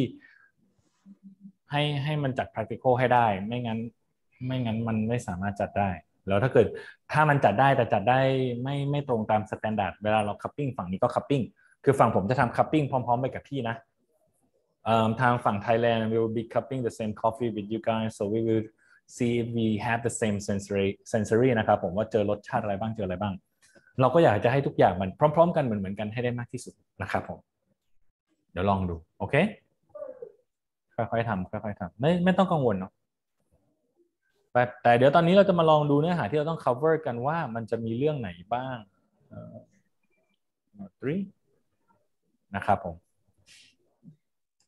โอเคเราจะเริ่มในเรื่องของสิ่งที่เราต้อง cover นะครับใน2วันนี้ everything that we be discussed and cover for these two days on the sensory intermediate level already has been recorded on the video, but so if you can go over views on the video, everything will be done, but that was in English, in Thai. So I will be doing this one in English, so for everyone to have an English session to follow up as well, but it will be fast, pretty fast. So this one is sensory intermediate level that we are required to do at least 14 hours of work.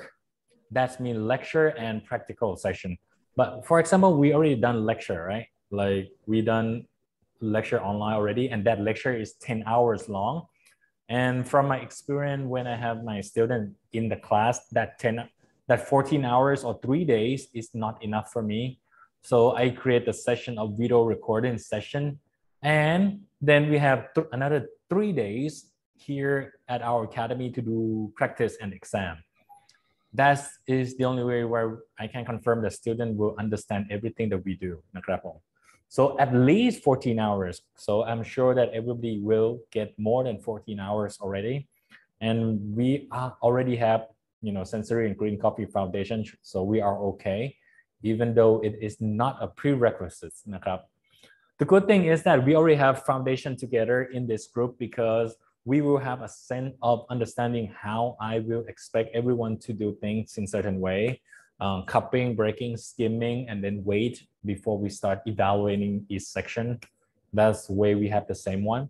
But if we have a student who doesn't have any foundation before, the problem is sometimes they do not even understand how to do cupping.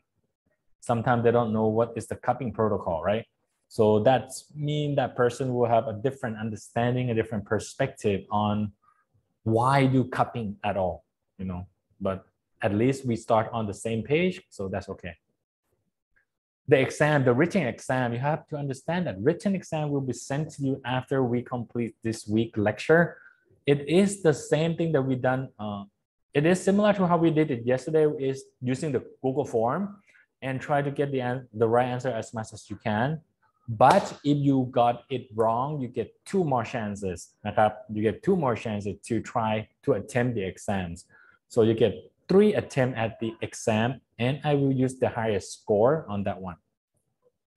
The passing score on the exam, on the online exam, is 70%. Then the practical exam information, as mentioned, Cindy, who we already met this morning, will help arrange the practical exam. So you guys get to do and enjoy all the exam as much as how I do it. Everything will be coded.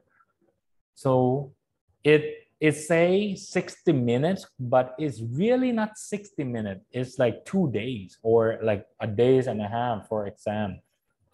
Because what we need to do is do some preparation and coding the papers and coding the coffee, and then, do the exam. The passing score is 70% only. So it's not that hard. Sensory exam on the last section, everybody sort of passed already, except a few students that will have to join you later on in Vientiane, in Vientiane. But most of them that already took the exam already passed the exam. For green coffee, is very ยากมาก. Green coffee, that is one section is very hard, very challenging. That is the defect identification and calibration. That one got through. There will be like 5 coffees, and this 5 coffee will be spiked with defect. This one with like very black bean. This one is pot. And then you have to identify what is that coffee is, what is the defect. So practical exam, to pass this together, you need to be able to finish the written exam and finish the practical exam. So you need to pass 2 sections, not only 1 section. And what will be covered on the exam are these 9 sectors, okay? Today, we will try to cover pretty basic stuff like sensory overviews and some physiology and sensory attribute that we already discussed since foundation level. So it will be very fast, sensory overview and physiology and sensory attribute. And then we will try to cover triangulation test. and the reason for triangulation test, okay? Like triangulation test, why we do it, and what is the science behind triangulation, and what is the reason, and what can we use it for? Then we do cupping session operation, defining SCA cupping form, as we already show already on the how I did it on CQI roughly. How to use the form, okay? Setting up a sensory program. Because once you understand how to use the form, how to use triangulation and what is the form, then you can start your own programs. I'm not sure, like Kun Kamson said, he want to have his own sensory team, sensory panel and program. That is one way to do it is by, creating, recruiting people to be your sensory panel. There is a way to do it, okay? Sensory program, one of the sensory program is topic number 4, where it will ask you to get a venue requirement for successful sensory analysis. This is when I say venue requirement is what Mr. Kamson is trying to get everybody along with equipment, facility, and room temperature to be controlled, humidity to be controlled. If we do cupping in a roasting room, it will be hard because the smell of the roaster might affect your sensory. All this has to be discussed as well. Setting up sensory panel was discussed a lot in our previous session with the group in Champasak, because they are a big roastery and they are exporters for organic exporters. They need to have a panel to do a lot of things to their product. For example, to make a QC on their products, to make a new blend on their coffee, to make sure the product are on standards. So they need to do a lot of that as well. But for us in my coffee shop, as an end user, for me, I do not have a sensory panel for my coffee shop, but I ask my staff to just, hey, can you help set this table for me? And I will try. I will tell you what do we do. For example, their number 8. Number 8 is very fun. In or out test and descriptive analysis. Okay, descriptive test, pretty much same as triangulation test. And all of these tests will help you identify certain objective for your coffee business. Let's see how it is. Sensory overview. Overview is really overview. It's just how we done with coffee before. There is 4 states of sensory analysis, and the very fun part of sensory analysis is the step number 1 is the evoke. Okay, there's evoke, measure, analyze, and interpret. But what is evoke? Evoke. I will tell you what is evoke later. This one is referring back to our foundation level. Very easy, foundation level. Make something objective from subjective experience. And yeah, because everybody will have a very subjective experience, and our job to make sure that everybody will have the same experience. Sorry. Okay. 1 second. So when you taste something, I taste this one. I said, oh, this tastes like black tea. Very subjective. Then I tell what do I taste of? Maybe something sweet, caramelized, chocolate, or something else. I need to be precise, to be very objective as much as possible, because this is the only way to communicate with the rest of the world. Like, oh, okay, this is black tea. But there's so many different black tea around the world. So we need to practice. So 1 second. And to do that, for sensory, you need to calibrate yourself and you need to repeat it, practicing it, and standardize preparation. This is the key to success, standardized preparation. Standardized preparation is a sector where you can do in the evoke section, like how you evoke your coffee, how you design your preparation, how you standardize that preparation is the evoke section. How to make you less biased. So evoke is the stage here, the stage of creation and design of sensory evaluation test. It is a standard guideline. So I can say this is a standard operating procedure to do cupping. That's why everything in cupping or everything in sensory science that SCA done will be scientific based and will be very objective based. They want to do it and then they want to be able to repeat it. So they have to create a standard guideline to prevent bias. Because we will surely have a bias because we are human. We see something darker in the coffee, we think it's burnt coffee. We see something lighter in coffee, we think it's light roast. But even though sometimes we see it darker, we think it's heavier body, but in fact it is a lighter, not heavy coffee. So that is why in the evoke system, in the sensory, they need you to have a red light, red glasses, red light, a cupping bowl that is black on the inside, so that you do not be able to identify if the coffee is light roast or dark roast. You need to have the same cupping spoon, same temperature, everything, same size of bowl to prevent the potential bias. Okay.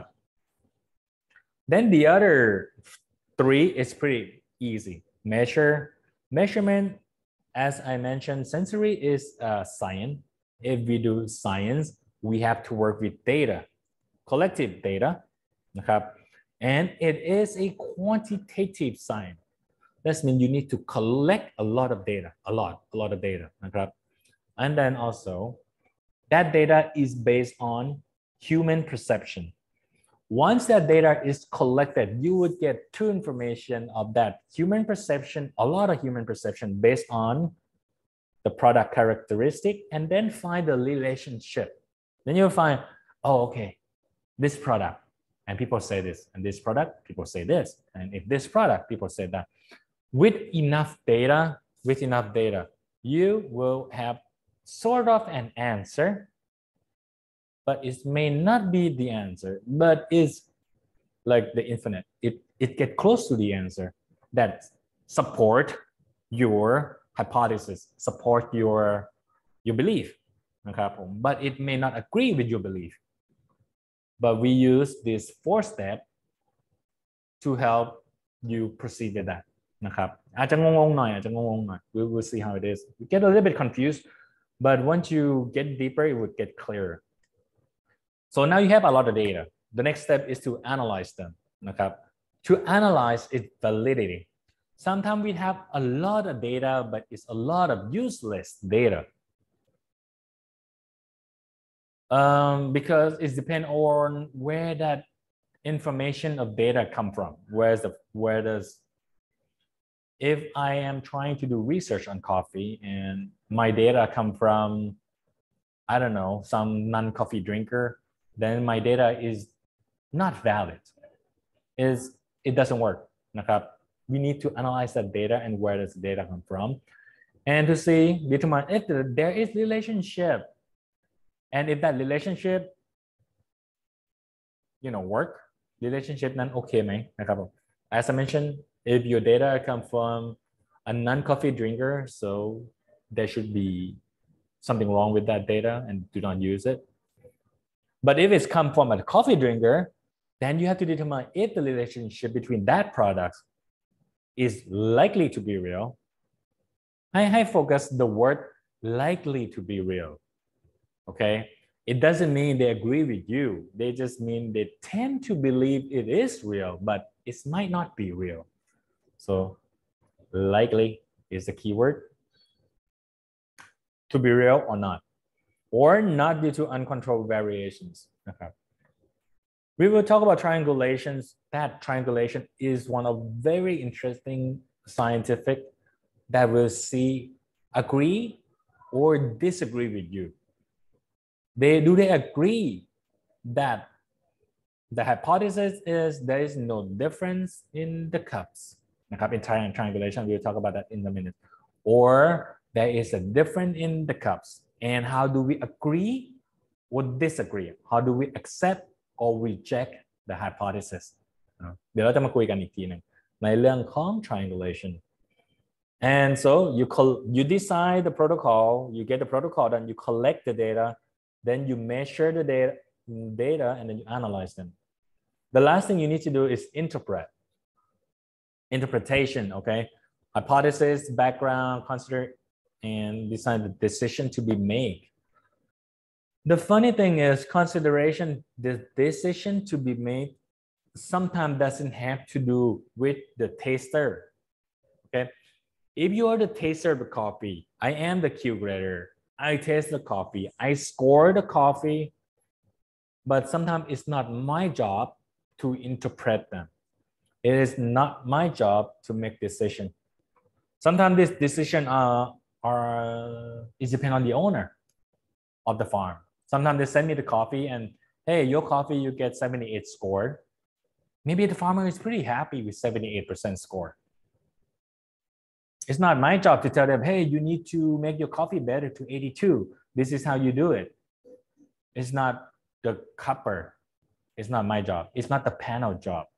If the job is the role of the, maybe the organizer, they can tell them, oh, 78 is really good for a Thai coffee. Maybe they are very happy on that already. And maybe they know what they did and they improve. But the point is, the last step of the sensory science is pretty much to interpret the coffee, interpret based on the hypothesis, the background, the information, and what to do next, what to do next.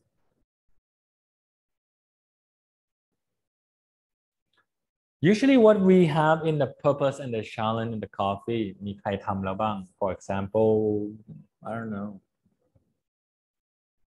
พี่ปรเมศดีกว่าขอเนี่ย I just want to know what is your challenge on the judge panel, purpose and challenge of sensory science. I will tell you in a bit. แต่ว่าตอนที่พี่ปรเมศไปเป็นกรรมการหรืออย่างเงี้ยกรรมการมีทั้งหมดกี่ท่านแล้วก็การคัดเลือกกรรมการยากยังไงอะไรอย่างเงี้ยครับผมมันจะมี challenge อยู่ครับก็กรรมการก็มีเฮดจัดนะครับมีคุณป๊อปร้านสเลิฟนะครับผมแล้วก็บ๊อบบี้นะครับแชมป์ลาเต้อาร์ตปี2018นะครับแล้วก็คุณบีร้านลองพิซซ่าที่สวรรณเขตครับแล้วก็คุณต้นมะลิเค้กนะครับแล้วก็ป้าสุดครับเป็นคุณป้าสวนกาแฟหลัก40นะครับแล้วก็ของผมนะครับของผมนี่อย่างที่บอกครับจับพัดจับผูครับ ครับก็ตัวที่ challenge แหละครับก็คือจริงๆแล้วผมรู้สึกว่าการตัดสินเรื่องของการตัดสินมอคค่าพอร์ตเนี่ยก็ถือว่ามีความแตกต่างกับการชิมคัพปิ้งกาแฟเพียวๆนะครับเพราะจริงๆแล้วมันต้องมาเราต้องมาดูในเรื่องของคือถ้าผมชิมเนี่ยผมก็จะแยกว่าระหว่างง่ายๆเลยก็คือหวานกับเปรี้ยวนะครับ sweetness กับacidity นะครับแต่ว่าสำหรับchallenge ของการชิมมอคค่าพอตเนี่ยมันจะต้องดูว่าการสกัดกาแฟในมอคค่าพอตของเขาเนี่ยเข้ามาเจอกับนมเนี่ยมันกลมกล่อมไหมนะครับแล้วมันยังเหลือความเป็นกาแฟมากน้อยแค่ไหนนะครับคือผมว่ามันแตกต่างจากการที่จะมาคล้ายๆว่ามันแตกต่างจากการคัพปิ้งอะครับผมคัพปิ้งเราก็หาความกลมกล่อมของกาแฟตัวนั้นๆนะครับคือเหมือนกับในความรู้สึกของผมก็คือเปรี้ยวมาเจอหวานเนี่ยแล้วเจอจุดลงตัวกันยังไงตรงนั้นคือเราชอบหรือไม่ชอบอะไรเงี้ยครับแต่ว่ามอคค่าพอตก็จะเป็นอีกเรื่องหนึ่งครับก็จะเป็นเรื่องของนมเราแอบให้มีความเปรี้ยวออกมาได้นิดหน่อยครับแต่ส่วนใหญ่จะไม่มีนะครับแชมป์เนี่ยลดกาแฟออกมาจัด คือมีคาแรคเตอร์ของกาแฟมีดาร์กช็อกโกแลตออกมาจัดๆกับนมแล้วมันกลมกล่อมครับสำหรับคนที่ได้แชมป์มอคค่าพอตนะครับครับผมประมาณนั้นนะครับฉะนั้นก็จะมีเรื่องของ challenge ว่านิยามของรสชาติที่ควรจะเป็นใช่ไหมครับแล้วนั่นคือเรื่องของนั่นคือ challenge อันต่อไปในเรื่องของการคัดคนเข้ามาล่ะหรือการให้คะแนนอะไรอย่างเงี้ยการคัดคนใช่การคัดคนเข้ามาและการให้คะแนนว่าเราไปเจอปัญหาเรื่องการให้คะแนนอย่างเช่นที่พี่บอกว่าเปรี้ยวกับหวานมาเจอกันแล้วมันพอดีครับของพี่กับของจัดอีก4-5ท่านไอ้ของเปรี้ยวกับหวานแล้วมาเจอกันพอดีเนี่ยคาลิเบรตยังไงอ๋อก็แต่ละคนก็ให้คะแนนครับผมจำไม่ได้ว่ามันมีอยู่4-5ช่องนะครับครับก็จะมีอยู่4-5ช่องแต่ว่าจริงๆแล้วช่องที่เราตัดสินเนี่ยกรรมการ3คนเนี่ยตัดสินเนี่ยส่วนใหญ่ก็จะมีเรื่องของการเตรียมรูปเขาเรียกว่าบุคลิกภาพรวมของตัวบาริสต้าการเตรียมอุปกรณ์การอธิบายการperformance อะไรเงี้ยครับที่เราให้คะแนนไปนะครับมีช่องรสชาติอยู่น่าจะเป็น2ช่องนะครับผมจำไม่ได้ว่าเขาให้ติ๊กอะไรครับแล้วทีนี้เนี่ยในการรวมคะแนนเนี่ยเฮดจัดเขาจะไปรวมกันเองซึ่งเฮดจัดก็2คนครับผมเฮดจัดเนี่ยเหมือนเฮดจัดจะไปลงเขาเรียกว่าอะไรก็จะมีคะแนนของเฮดจัดก็จะมีผลมากกว่ากรรมการทั้ง3ท่านนะครับอะไรประมาณนั้นครับผมโอเคได้เลยครับขอบคุณมากครับอันนี้ก็เป็นหนึ่งในชาเลนจ์แล้วก็จะสังเกตว่ามันต้องมา calibrate ให้คะแนนใกล้ๆกันหรือคล้ายๆกันเหมือนบางทีของพี่อาจจะบอกว่า sweet and sour ตรงเนี้ยจุดบาลานซ์ของพี่ให้8ถูกป่ะในขณะที่บางท่านตรงเนี้ยเขาอาจจะให้แค่6ครับแล้วเราคุยกันเองแล้วมันคือประเด็นเราได้มันจะต้องมีกระบวนการหนึ่งที่เพิ่มขึ้นมา1 สเต็ปก่อนที่เราจะทำการเป็นก่อนที่เราจะไปนั่งตรงนั้นอ่ะแล้วคุยกันว่าเฮ้ยพี่ถ้าเกิดหวานอย่างเงี้ยเหมือนเอาน้ำผลไม้มา5 แก้วก็ได้พี่ถ้าเกิดเจอน้ำผลไม้แบบนี้นะอย่างเงี้ยให้5เจอน้ำผลไม้แบบนี้ให้4น้ำผลไม้แบบนี้ให้3น้ำผลไม้ให้2อย่างเงี้ยมันจะต้องมีสเต็ปนี้ขึ้นมาอีกสเต็ปหนึ่งในการที่เราจะสร้างฟอร์มทีมเอาง่ายฟอร์มทีมฟอร์มแพนเนลขึ้นมาอันนี้ก็จะสนุกครับจะสนุกแต่ทั้งนี้ทั้งนั้นเราเชื่อว่าอย่างเช่นถ้าเป็นผมนะผมคนนอกนะแล้วเราแบบมอคค่าพอตนี่ถ้าให้เราจัดมอคค่าพอตนี่ก็ยากว่ะเป็นชาเลนจ์เยอะมากๆจะตอบยังไงดีวะอะไรอ่ะเราไม่ใช่คนอิตาลีอะไรอย่างเงี้ยมันก็จะมีคำถามมาแล้วความ subjective ของคำว่าอร่อยของแต่ละคนมันก็เป็นชาเลนจ์เลยเวทีที่พี่จัดแข่งมันเหมือนตอนที่เราแข่งเอสเย็นที่เนี่ยแล้วเราได้ที่2อ่ะแต่พอไปกินของที่1โอ้ที่1สโมกติดมากๆเลยโอ้ได้ที่1ได้ไงเนี่ยกรรมการมันเป็นความเป็นเอสเย็นมันต้องมีความสโมกในกาแฟบอกอ๋อเหรออ๋อในขณะที่ของเรามันไม่สโมกแต่มันเป็นช็อกโกแลตแบบโอ้โหครีมมี่ช็อกโกแลตแบบโกโก้มากๆแล้วก็บอกอ๋อมันก็อร่อยนะแต่มันไม่ใช่นั่นอ่ะทีนี้มันควรถ้าเป็นผมหรือพี่บอลไม่ลองจัดรอบต่อไปใช่ป่ะครับเราอาจจะต้องมีกาแฟพี่บอกนี่คือกาแฟของมอคค่าพอตรสชาติคุณจะเป็นอย่างนี้สักนิดนึงอ่ะไว้ให้กรรมการ calibrate กันเองไว้ให้ผู้เข้าแข่งขันลอง calibrate กันเองสุดท้ายเราไปหาคะแนนครับ presentation ใคร present ได้ดีใคร entertainment ได้เก่งใครอะไรอย่างนี้อีกเรื่องหนึ่งเพราะอย่างของผมมาชาเลนจ์ของผมในเวทีทุกครั้งที่เราจัดกาแฟเนาะ anything that has competition related with sensory is a headache if we do anything with sensory if you want to do this is อร่อย this is อร่อยกว่า I don't know ปวดหัว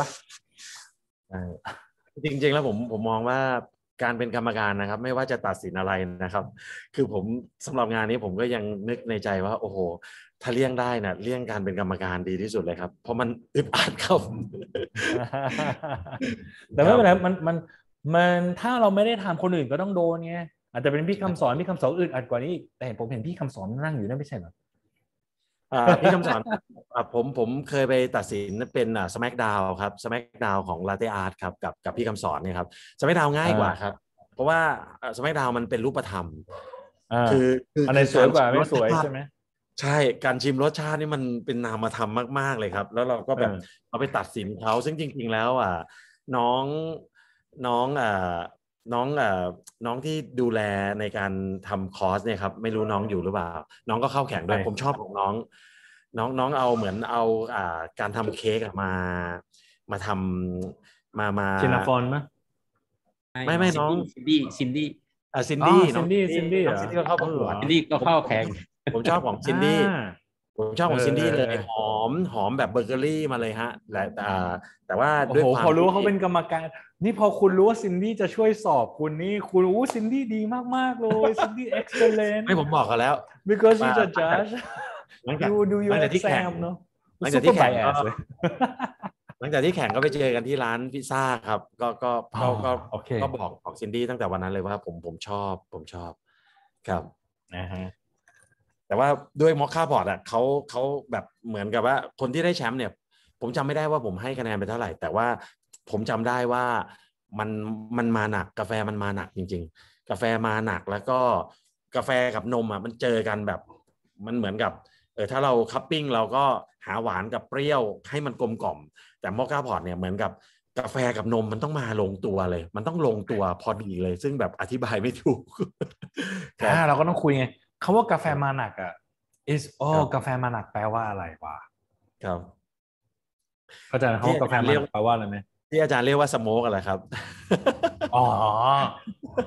อันนั้นคือเบิร์นมาหนักกระเด็กไม่ได้ประมาณหนึ่งโอเคทีนี้เราต้องมี wording ที่ใช้ใน real life ว่าโอเคถ้าพี่พูดกาแฟมาหนัก you say coffee come very strong ใช่ไหม strong coffee มัน strong coffee หรือมัน burn coffee หรือมัน smoke coffee มันต้องชัดเจนถ้า you พูด strong you อาจจะต้อง relate ว่าเป็น body of the coffee เป็น mouth feel of the coffee หรือเป็น creaminess of the coffee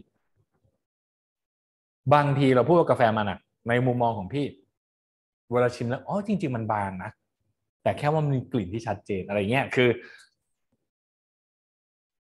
มันก็ subjective แหละกาแฟมาหนักผมฟังแล้วผมยังงงเลยอันนี้ผมก็มะนาวมาหนักมากเลยนี่กินให้ดูมะนาวมาหนักมากคือเปรี้ยวหนักมากเลย I add some lemonade and then my Americano in the morning and I make up my own blend. Judges, please enjoy. On your first sip, you will find amazing lemon. ใช่ไหม รับประกันได้ครับกาแฟแพ้มะนาวแน่นอนครับโอ้โหเหรอ We'll see how it is. อร่อย Anyway, so that is a challenge. We will talk more on the challenge. Like right now, let's see what is the challenge and what is the purpose of the sensory science. นะครับขอบคุณมากครับพี่ปรเมศขอบคุณครับพี่คำสอนเดี๋ยวเชิญขึ้นมาตอบโอเค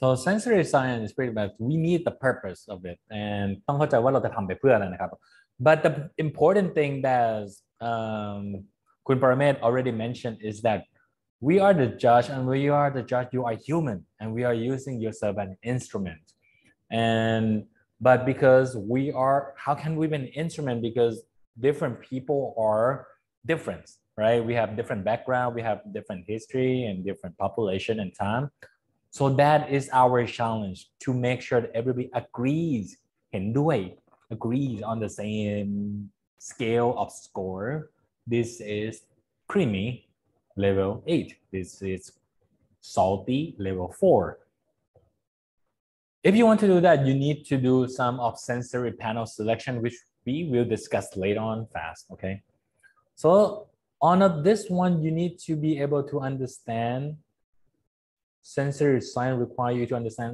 physiology psychology design of the experimental and statistic okay this is about your body, about your nose, your eye, your ears, your mouth, your tongue, and your feeling. Okay.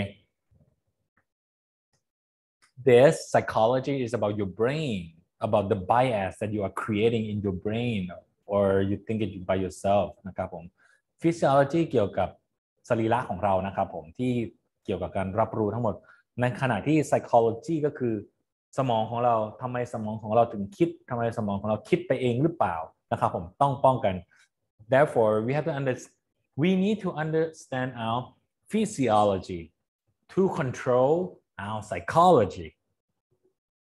If you know that your physiology, such as your eye would see a lot of things and your brain would interpret it differently, therefore you need to control that by using a dark room or a dim room in a red light or with red glasses to prevent your psychology from thinking by itself and creating a bias. That's where the design come in, experimental design. Okay. So once you understand that you design and you control everything else, but you need to collect a lot of data. And when you collect a lot of data, we get statistic. Statistic is numbers, and numbers doesn't lie. Numbers only help you support your theories. If you have a lot of numbers that answer in that direction, that favor your theory, that means there's a lot of support on your theories.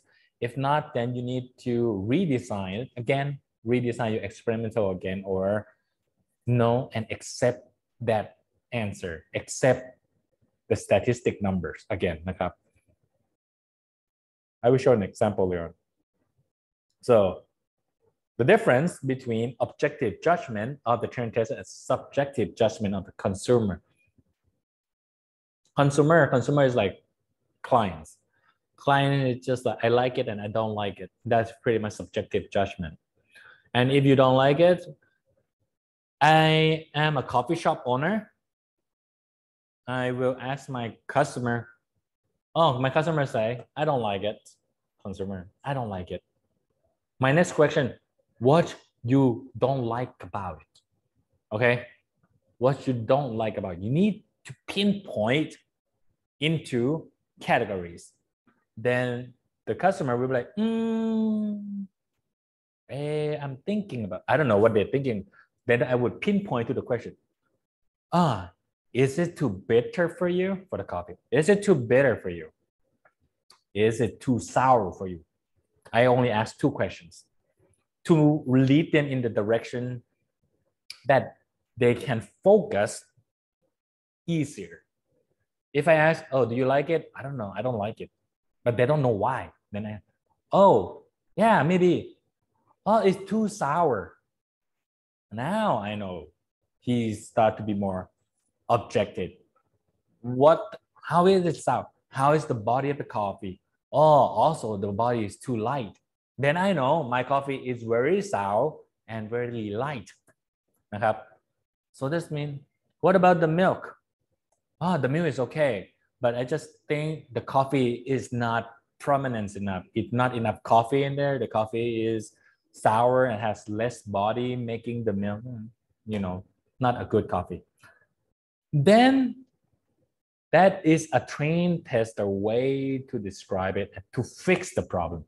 Then how do I fix this problem? I will tell my customer, just one moment. I will ask you to try this again. So I go back to my bar. I extract another espresso and make another drink and give to the client. How is this time? And they say, actually, okay, it is less sour now. Then my question is it bitter? It's like, not very bitter, but it's not sour as before. How's about the body of the coffee? The body is better. Okay. And now it's much more balanced with the coffee. The cappuccino is okay now. Before it was very diluted cappuccino with milk. I don't like it. Instead of the word, I don't like it. If you can be precise with your client, if you can be precise with your customer, you can go back up the bar and you fix it. What did I do? Because the customer say, it's sour and is not enough body. So my job is to change to make it less sour by extraction more, by increased extraction. Then I can also make higher body to increase body I extract even higher to increase the body of the coffee and reduce the sourness of the coffee. So if you understand extraction as well in barista and brewing courses, that will help you improve the flavor creation. But right now, as a sensory, in sensory, you need to be precise. You need to ask them the right questions. Don't just ask them, do you like it or do you don't like it? นะครับพี่คำสอน mention about coffee mind นะ coffee mind you say if I give this coffee to 10 people, okay, for example, I give this coffee to 10 people and people say, the question is, do you like this coffee? Within that 10 people, maybe 5 will say, I like it. Maybe 2 say, I don't know. And 3 people say, I don't like it. Okay, you would have a different answer all over because it's opinion based. And if it is opinion based, it's only in each person's subjective. But if you ask them, do you think this coffee, like for example, this lemonade, do you think this coffee is sour? Everybody say, yes, it is sour. Maybe 10 people would agree on the same thing because now you're asking the right questions. นะครับ So sensory science is about asking the right questions. Don't just ask like a very unclear question, a very vague question. Do you like it or you don't like it? นะครับ And then we also have this one. If you want to do a panel, you need to have a lot.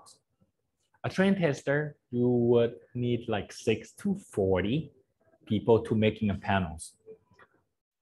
But what if we only have 6 people? Then you just do that 6 people, maybe like 5 times, 6 times, okay? You repeat that experiment with that group of people 6 times and to see if it will get the same result, okay?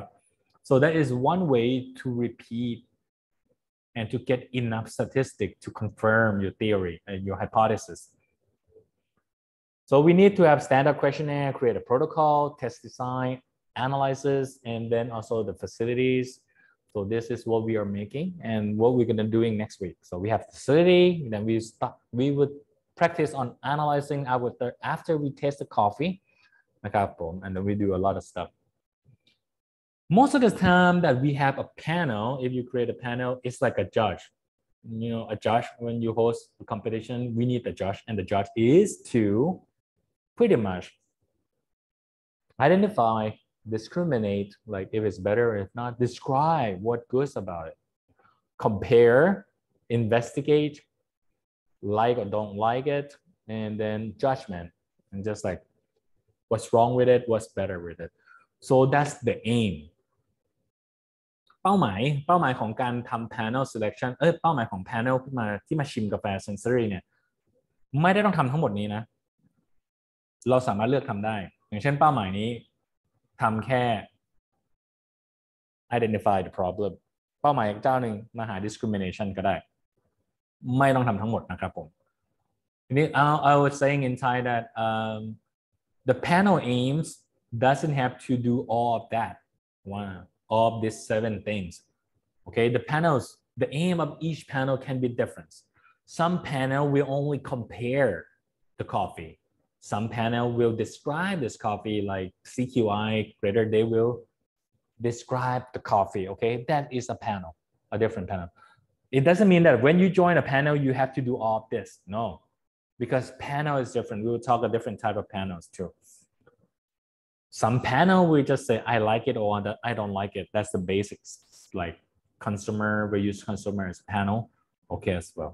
นะครับ Not all panel have the same ability to do everything.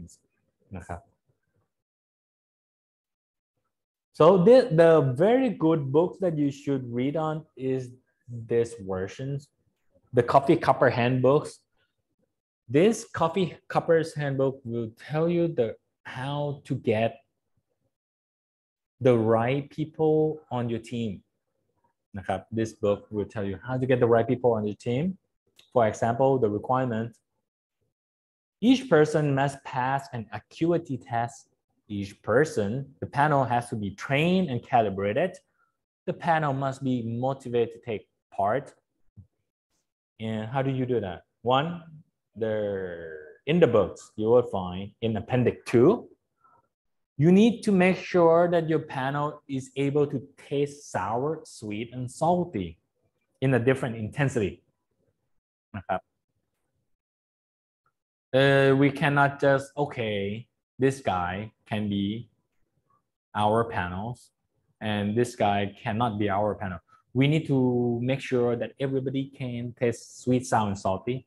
Then we need to make sure that they can ranking them into the intensity level. Like, this is sour number 2, this is sour number 4. Let me open the books and show you how. And then we have to check them if they can identify the aroma. So if you go to Copper Handbook,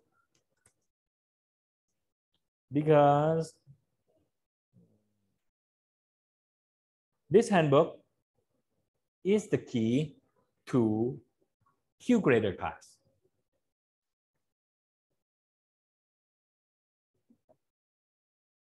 Because CQI pretty much take all the exam and practice and everything from this book. Okay. So this is the book now, taught. And that book will have in Appendix B, Appendix 2, how to create this solution to practice. Cindy already know how. It's not that hard, but you can create this solution for practice. You have sour, sweet, and salty. Sour, sweet, and salty. And all of this will have to practice the different intensity.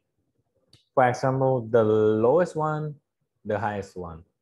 We had 5 grams of sugar, or we had 40 grams of sugars.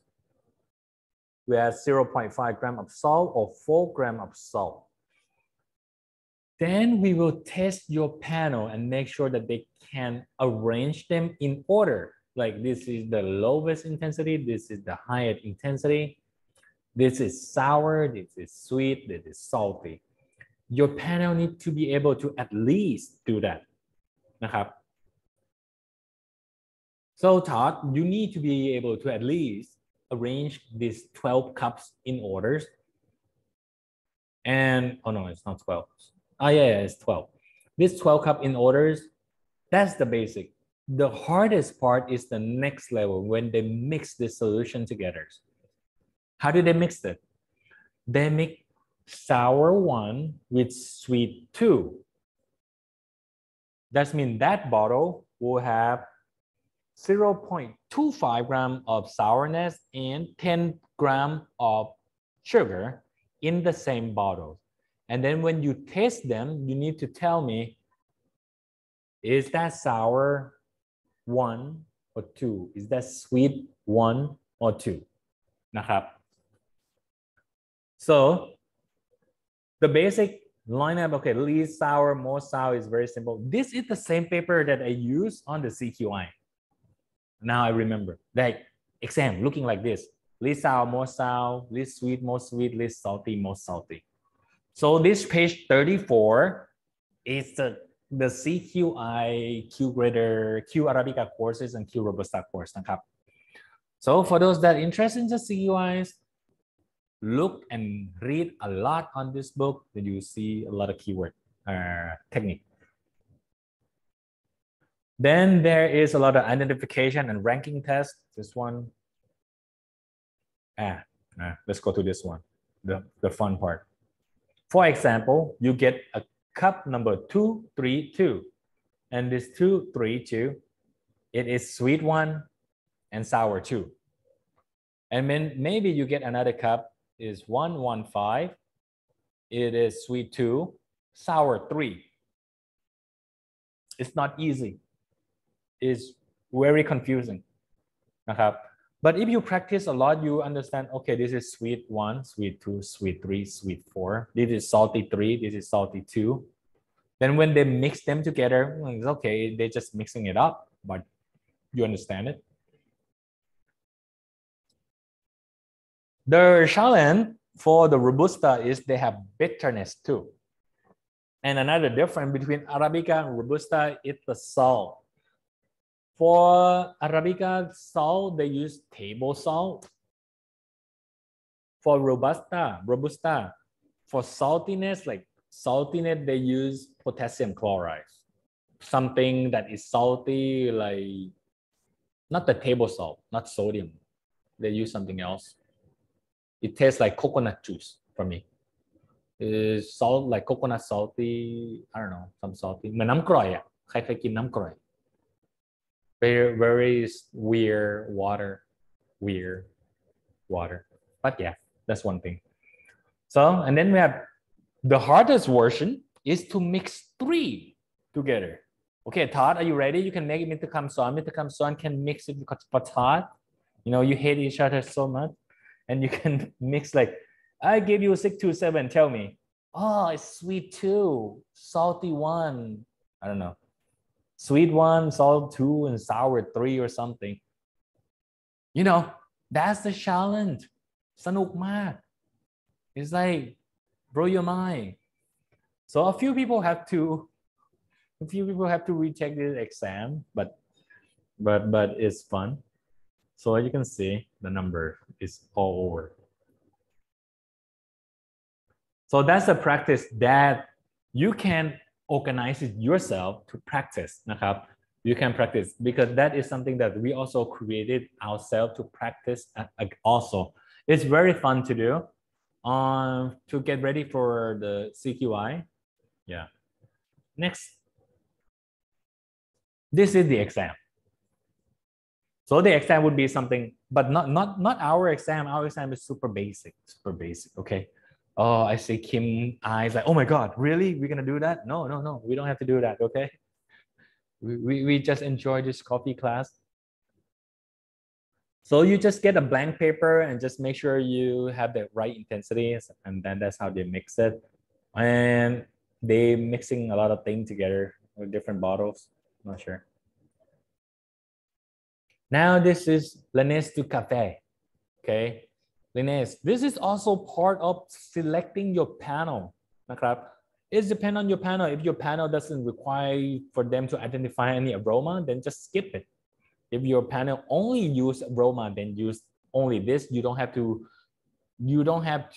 you know, recruit them by tasting the sweet, salt, and sour. Skip that. Just do this, นะครับ It depends on your sensory task, depend on your job. You need to, this is already gave to Cindy นะครับ and page 38 and 39. You guys can take a photo and remember all this group, aromatic taint. The taint would be here, this 9. Taint นะครับ I don't know how many numbers. And after the taint, there are also enzymatic, นะครับ coffee blossom, cucumbers, all the way here. This is enzymatic. อันนี้นะครับคำนี้ครับพี่คำสอน enzymatic. Enzymatic is pretty much the enzyme. The keyword is the enzyme. The aroma of the enzyme that is produced naturally by the flowers to attract insect, attract bees. The enzymes smell very good to attract bees to pollinate the trees. So that's enzymatic.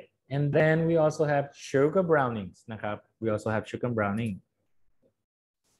Okay. So sugar browning would be on this page. Just remember to screen capture it or something. And after sugar brownings, again, we have dry distillation, which is a defect or I don't know, something that we don't want in the coffee. Okay. And then we have taint as well. Where's the taint? ไม่เห็น taint หาย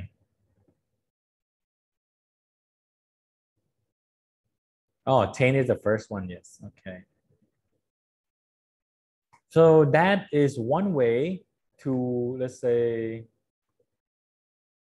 recruit คัดเลือกบุคคลเข้ามาในองค์กรของคุณนะครับ to recruit people to work with you to create your sensory panel that's why they say establishing a sensory panel is a challenge especially for small business I believe this group is focusing pretty on small business and we need a lot of data produce data that is this data usually made of large number of trained tester but if we do not have a large number of trained tester we need to find a way to create and find that answer and to collect the data somehow นะครับผม so this is why they said it requires a lot of investment of time and money all right so that's why training is a lot of investment and time I mean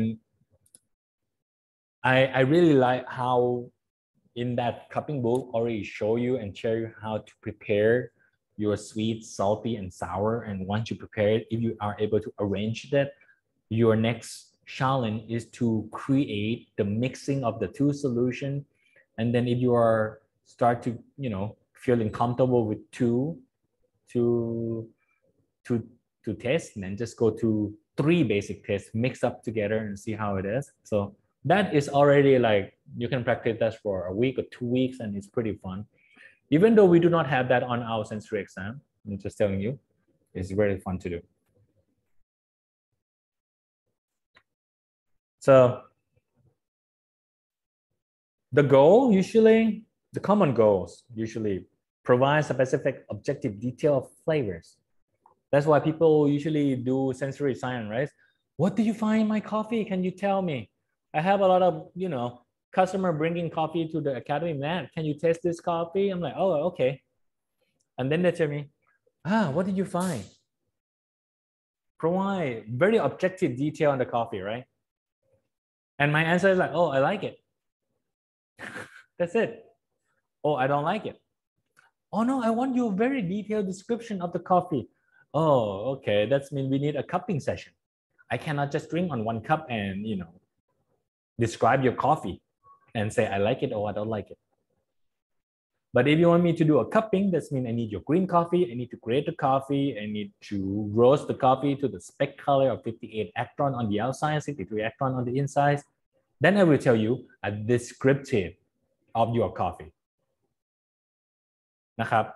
So if you start to be a trained tester and then people keep bringing you coffee to test, then you tell them, I can test them, but I cannot evaluate them because your coffee is not produced according to the protocol to start with. ไม่ที่เรากำลังจะคุยอยู่นะครับบางครั้งเนี่ยที่เราเจอเนาะ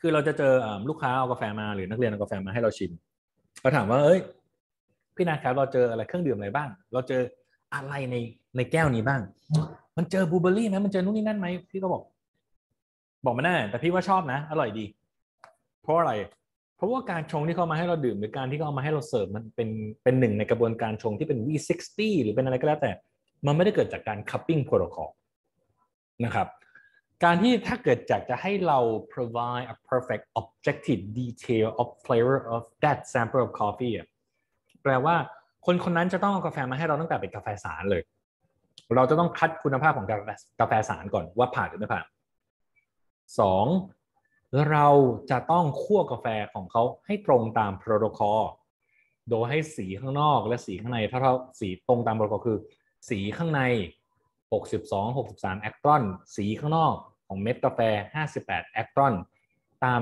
CQI cupping protocol และคั่วเสร็จก็ต้องคัพภายใน24ชั่วโมงตรงตามโปรโตคอลแต่บังเอิญถ้าเกิดคนเอากาแฟมาจากไหนก็ไม่รู้อยู่ๆก็ยกกาแฟมาจากที่นู่นที่นี่ที่นั่นแล้วก็มาคั่วแล้วมาให้เราชิมแล้วจะให้เราประเมินมันเป็นความเสี่ยงของเราตัวคนประเมินนะครับเพราะว่าถ้าผมประเมินไปว่ามันเจอสโมกมันเจอนู่นนี่นั่นหรืออะไรไม่ดีมันอาจจะเกิดจากการขนส่งที่เขาเอามาก็ได้เกิดจากการที่เขาคั่วไม่ดีก็ได้เกิดจากปัญหาการสกัดที่ไม่ดีก็ได้นะครับผมมันไม่ได้แล้วเราดันไปประเมินกาแฟ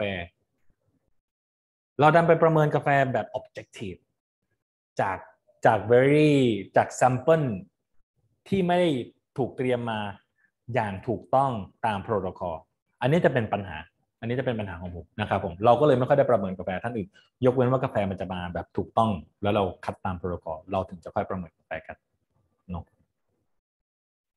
แล้วก็ประมาณนั้นมีอะไรอีกนะเราใช้ทำอะไรได้บ้างนะครับตัวนี้ก่อนที่เราจะไปเบรกเนาะ scope of application ที่เรานำมาใช้ทุกวันอยู่แล้วแน่นอนนะครับอย่างที่แจ้งว่าเราใช้ในการทำ QC yeah product development create new products market innovations make a new recipe new blend or something else and consumer acceptance ชอบหรือไม่ชอบนะครับอันนี้ก็เป็นอีกหนึ่งใน survey ที่เราสามารถทำได้แล้วก็ communication ในการสื่อสารนะครับผมทำหลายๆอย่างเรื่องพวกนี้ก็เลยถามว่า sensory analysis sensory science สามารถช่วยเราได้เยอะมากๆนะครับเยอะมากๆก็ช่วยให้เราเรียนรู้กาแฟทำยังไงได้บ้างเขาบอก general picture what can we do นะครับผม potential we can make green coffee selection อันเนี้ยใช้บ่อยมากๆask Todd ดีกว่าก่อนที่เราจะไปเบรกคุณ Todd what do you do with your sensory do you do any of this selecting roasting blending and brewing practice ครับ so the question are you asking like what do we do with the results or how do we do the analysis for ourselves which question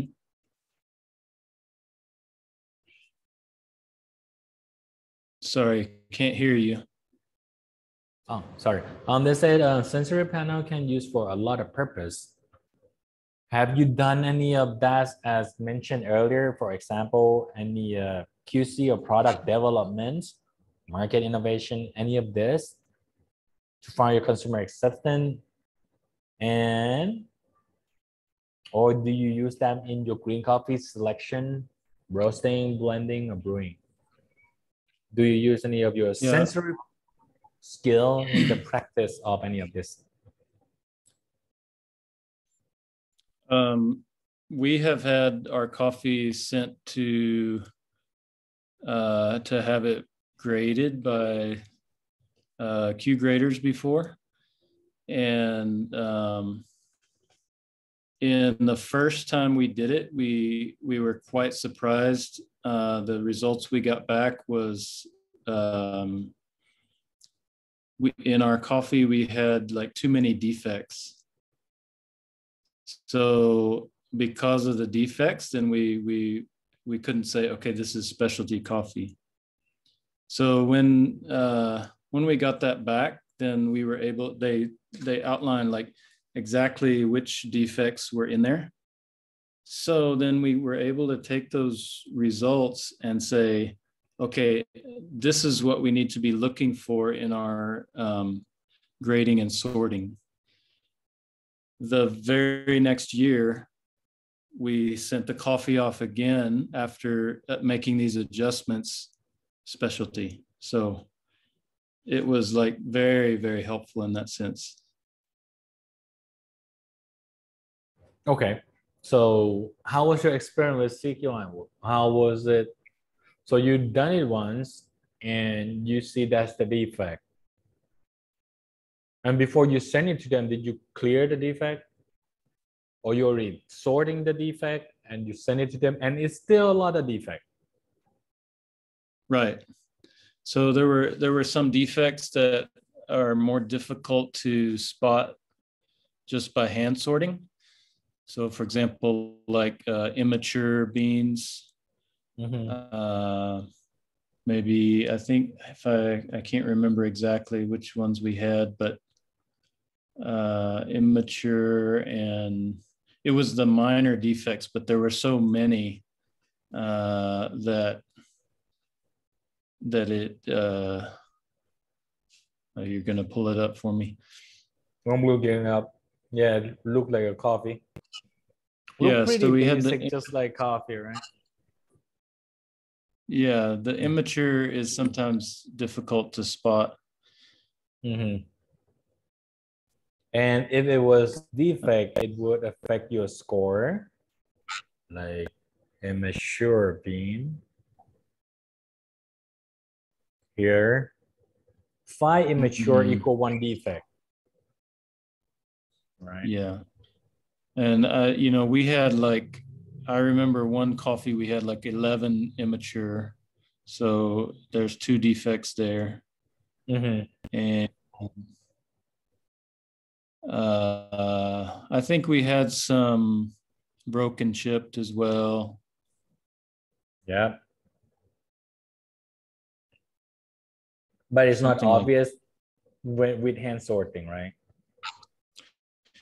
At that time, I mean, and what this feedback did for us is it gave us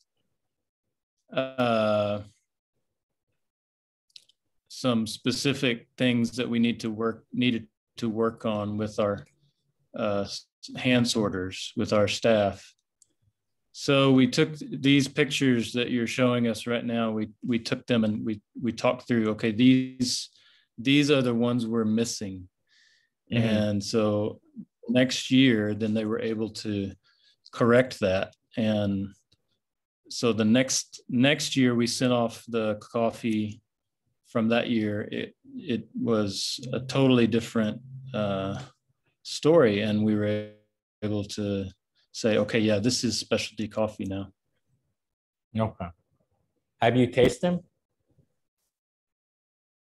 When you taste them, like, have you tasted coffee? Okay. So I'm just wondering, the coffee that you sent before that they said it's not specialty coffee, did you cup them before you send it to CQI? Compared to the one that this year that was improved, and you get to taste and cup them, what is the big difference? For example, is it different in the sweetness, or is it different is in the acidities, or what you like about it on this version versus the improved version? Well, unfortunately, at that time, I wasn't. This is a few years back. So in the beginning, we didn't know that much about cupping. Okay. We were still trying to learn about that. But I do remember from some very initial cuppings we had done, I remember we had cedar. Oh, okay, cool. You remember that? Cedar, woody. It stood out to me, yeah. So, I mean, I guess that kind of thing, because we're not getting those kind of results nowadays. So, okay, that's good. I'm just guessing.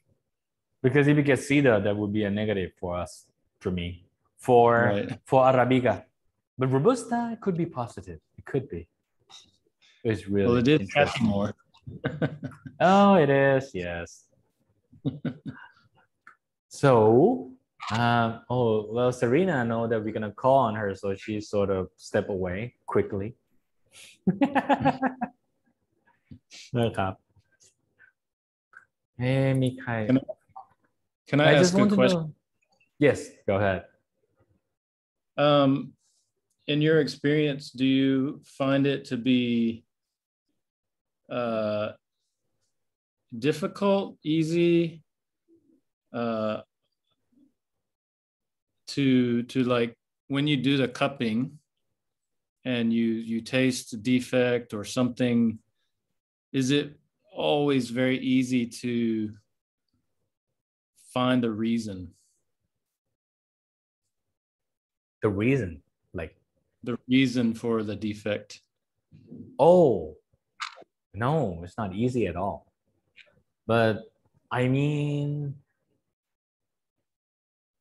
a few things that, as you know, we were an operator, like at the coffee shop.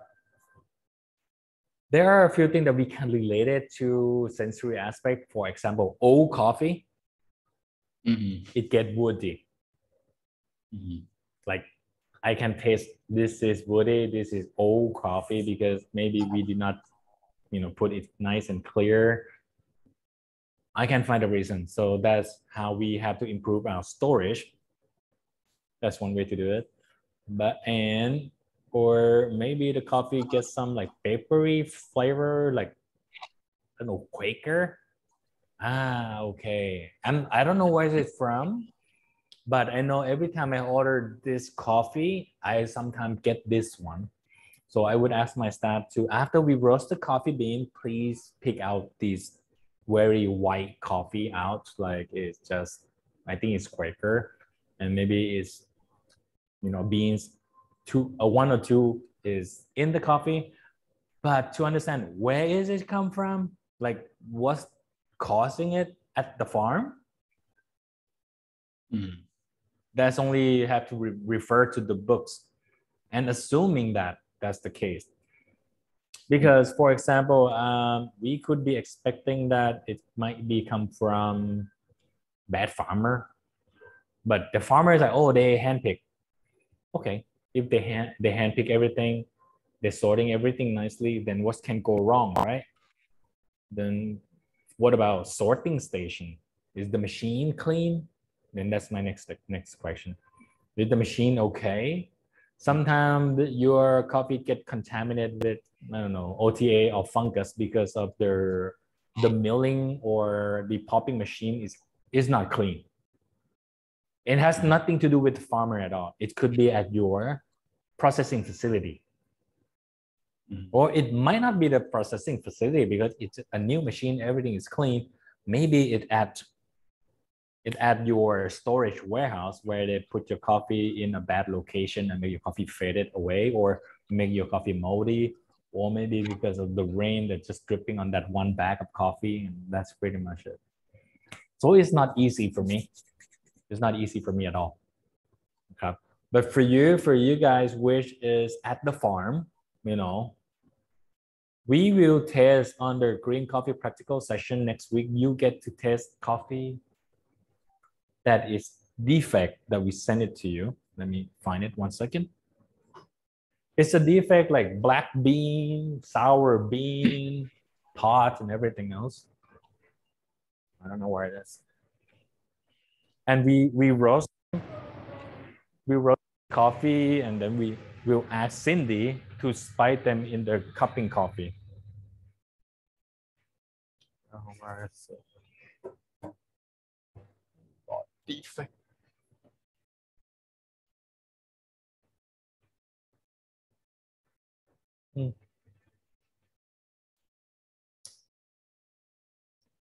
I don't know. 1 second. Well, found it.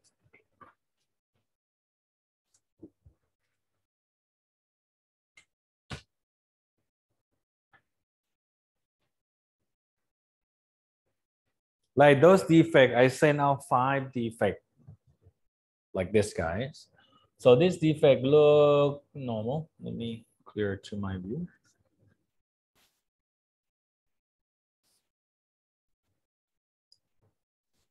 There you go.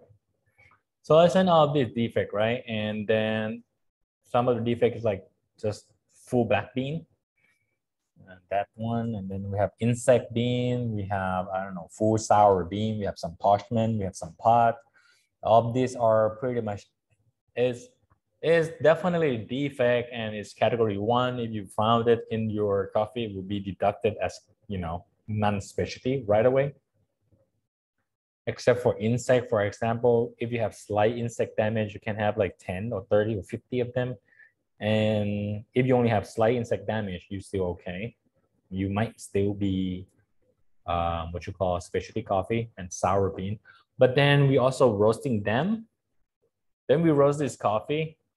Once we roast them, all this coffee look pretty much like roasted coffee, which may or may not impact on your coffee flavors. But I tried them last week. It's pretty scary on some of them.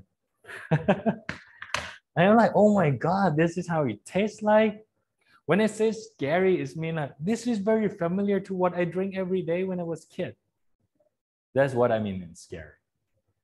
You know, this just like Oliang. This is like, you know, that coffee shop that I drank the other days. So this is the coffee I've been drinking. Oh, insect coffee. Oh, or sour bean coffee. Oh, a little bit black bean. That's the feeling I have. I'm like, oh shit. I'm like, what have I been drinking?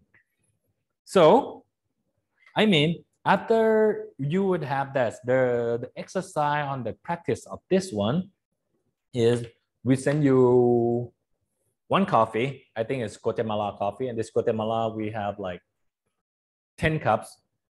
And it would be a normal Guatemala coffee in the cupping and a one Guatemala coffee that we add maybe 3 black bean in there together. Okay. And so you would taste a normal Guatemala coffee without defect and a Guatemala coffee with defect. And that one would be, could be a defect of pot with the pot is the whole sherry, the entire sherry that, you know, let me see on the photos. Pots, sherry pot, like on the screen, just the basic pot like that. Okay, so that is one of the defects that I roast them and to see if it has any big negative impact on the coffee, which I find, oh, tiny bit, just a little bit. Then we have some parchment. I roast the parchment coffee. Where is the parchment? Parchments, here. I also roast this one, okay?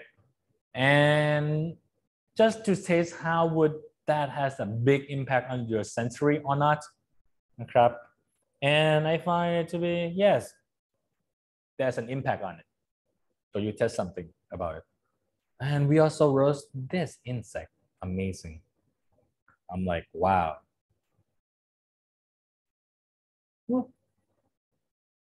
Insect, slight insect damage. And once we roast the coffee, it looked perfectly normal, like roasted coffee bean.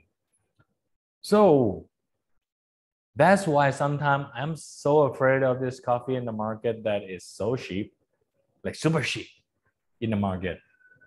But it tastes amazing with condensed milk. If you want to try.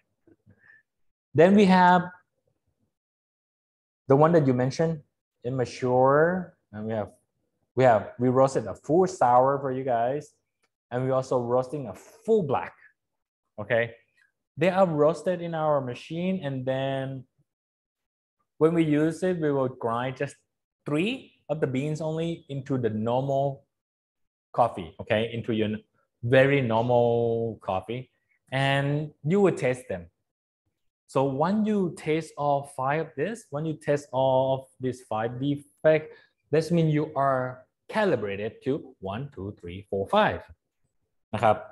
Your job in the exam is to identify what is this defect when you test them.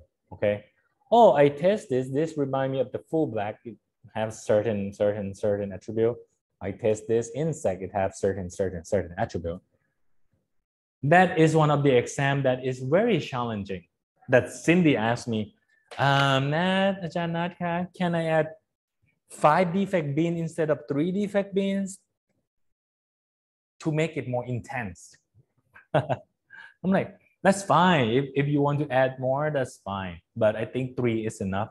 But Mr. Kamson, if you think you need to add 5 black beans to make you feel the sensory on the black bean, then that's okay นะครับผม so everybody อร่อยมากแซ่บหลาย black bean แซ่บหลายเป็นอย่างนั้นเลยนะนั่นน่ะคือสิ่งที่เราตกใจ the thing that surprised me like ooh this is defect really I've been drinking coffee that tastes like that a long timeนะ I'm like oh okay well that's the interesting part it's not the bad it's not what bad about it is what they describe as bad.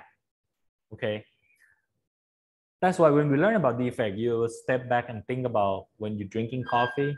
But when you think again, oh, I've been drinking for the rest of my life. Now I learned about coffee, then I cannot drink the sweet coffee anymore. It's okay. You still can drink street coffee. Okay, you can still drink street condensed milk coffee. It's okay because I need that, you know, slight insect roasted coffee bean a little bit, and a spice of roasted sour bean. It's so weird. So that's question, right? Crap thought. So I think it's very hard, but then once you get, when you do this with your farm, when you try to do the same what I did with my farm, is to select a defect that I find and just see how it's impact on the coffee and then fix it. And then we fix it before even have to send to CQI. CQI don't tell me, now I know I can try this too. So you can roast them yourself. Just a little bit more before we finish today, take a break and get ready for tomorrow. So that's the sensory. Yeah, we talked about that already. So the purpose of cupping is when we do cupping tomorrow or no, next week, our cupping, you have to understand it, just same as foundation level cupping is designed for coffee. SCA cupping methodology is designed for coffee. If you want to do something similar to cupping for tea, we can do it too. We can do cupping for everything else, but just have to understand the cupping method is for coffee. Why? Because coffee, we focus at 92 degrees Celsius. But if you do cupping with tea could be 100 degrees Celsius or 95 degrees Celsius. They have different temperature, different protocol. And the reason we do that is so that we can systematically evaluate everything. First, we start with the aroma, the fragrance, the aroma, because it's the most volatile, the most sensitive in your sensory. Once we score them, then we focus with the taste, and we go down with the texture. Slowly describe it. This is Ted Linker who wrote that back in 2001 when he started to do the SCA and CQI cupping. Ted Linker is the man who starts CQI as well. So he's pretty old now, I think 60s, 70s now. But still, so as you understand that SCA and CQI, they are pretty closely working with each other. And that system, they're sharing the information with each other anyway. So the job, as mentioned in foundation level, is to pretty much, as Todd has mentioned. Oh, it could be Todd Linker. Oh no, Todd Sander. Well, Mr. Todd Linker. Huh? So identify the defect. So it is not hard to identify the defect and the taint, but it is hard to find the reason behind that defect and taint, right? So sometimes it's just bad roasting. That's all. Sometimes it's something wrong with the water. Sometimes it's your cup. Because I used to do some cupping and I have a problem with one cup. And then they identify that, oh, that cup, somebody used that as a, you know, to put fish sauce during lunch. So I'm like, what the? So that, even though they clean it already, it's still stuck there. And then we have to identify, so we have to identify the negative. So we need to identify the positive, okay, the flavor and the quality. Then that intensity of the negative and the positive, and then record the result, just like how we need to record the result so we can repeat it and to make it better. Then we talk about the form just tiny bit, that all forms are different. There is no universal form. There are different kind of form. So maybe there is a form for Vientiane, maybe there is another form for Champasak, or there's a different form for Thai, different form for Lao. But then SCA designed a form just, you know, as a guideline where you can adjust it yourself. Just like how when you do competition for fine Robusta, cupping form is different. COE is a different cupping form. SCA is a different cupping form. Brazil and CQI. Then what we're going to focus on this session is the official SCA cupping form that we will be using. we will try to use that นะครับผม Mr. Kamson, just make sure that at the facility we have a printer and a computer, so we usually will be printing a few of the work นะครับ a lot of work ครับ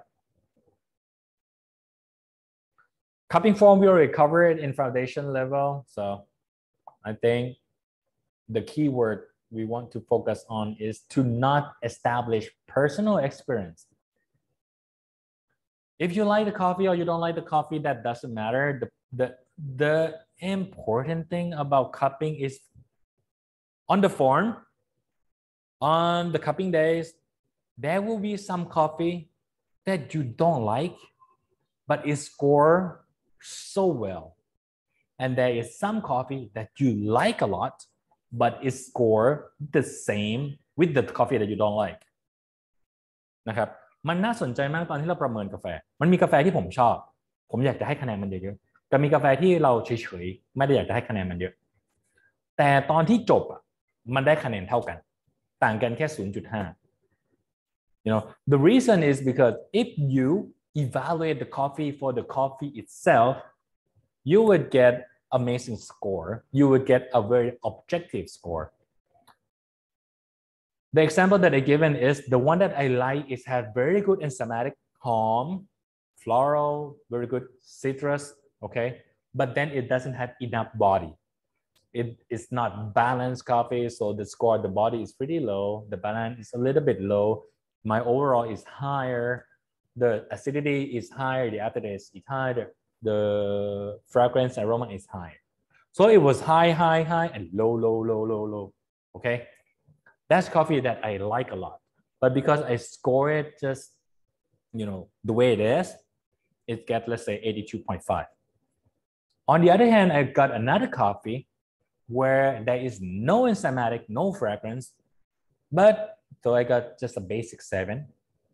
But then it gets very sweet, good body, very sweet, medium acidity, sweet, medium acidity, very balanced. Overall is same.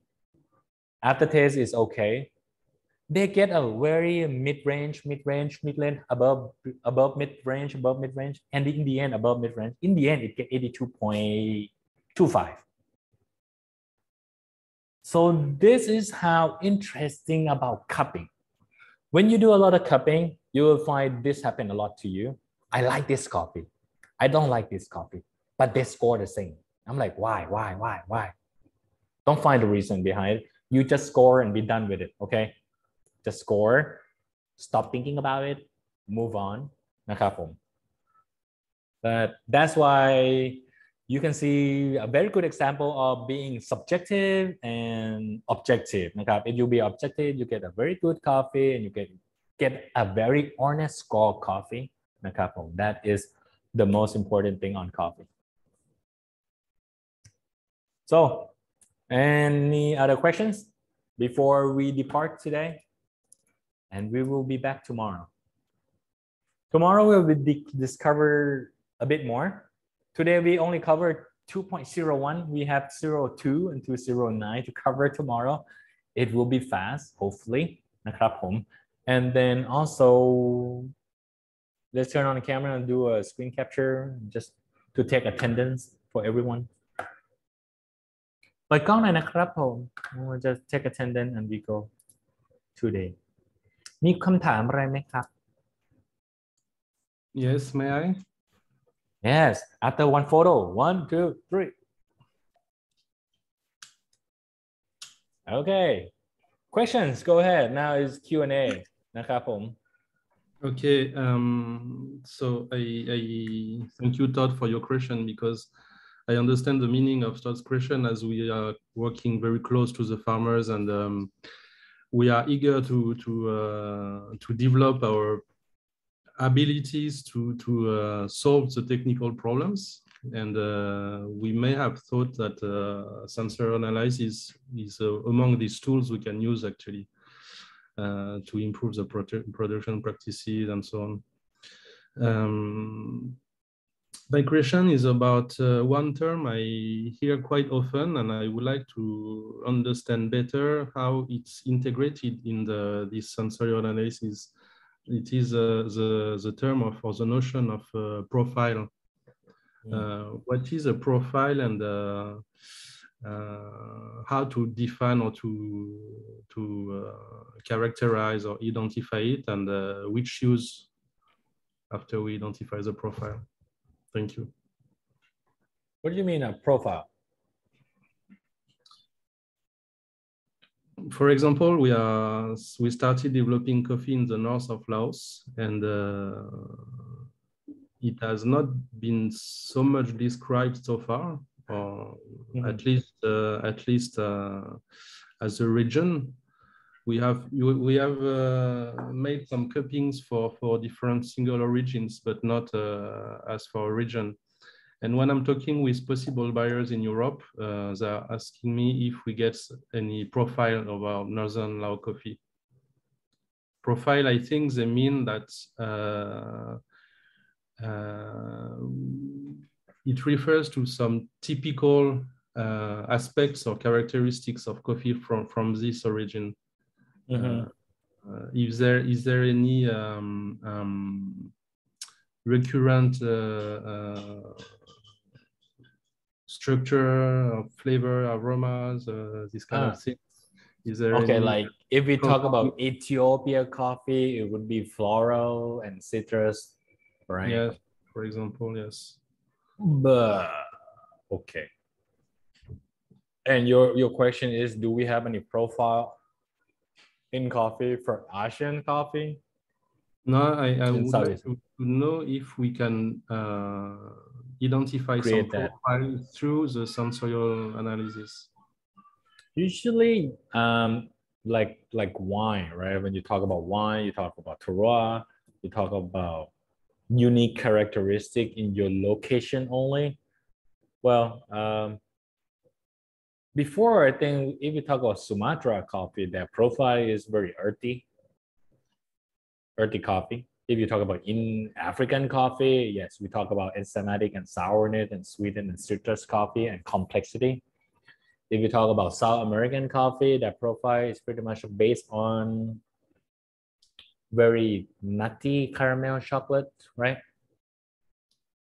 But now all these profiles are being hidden by the process.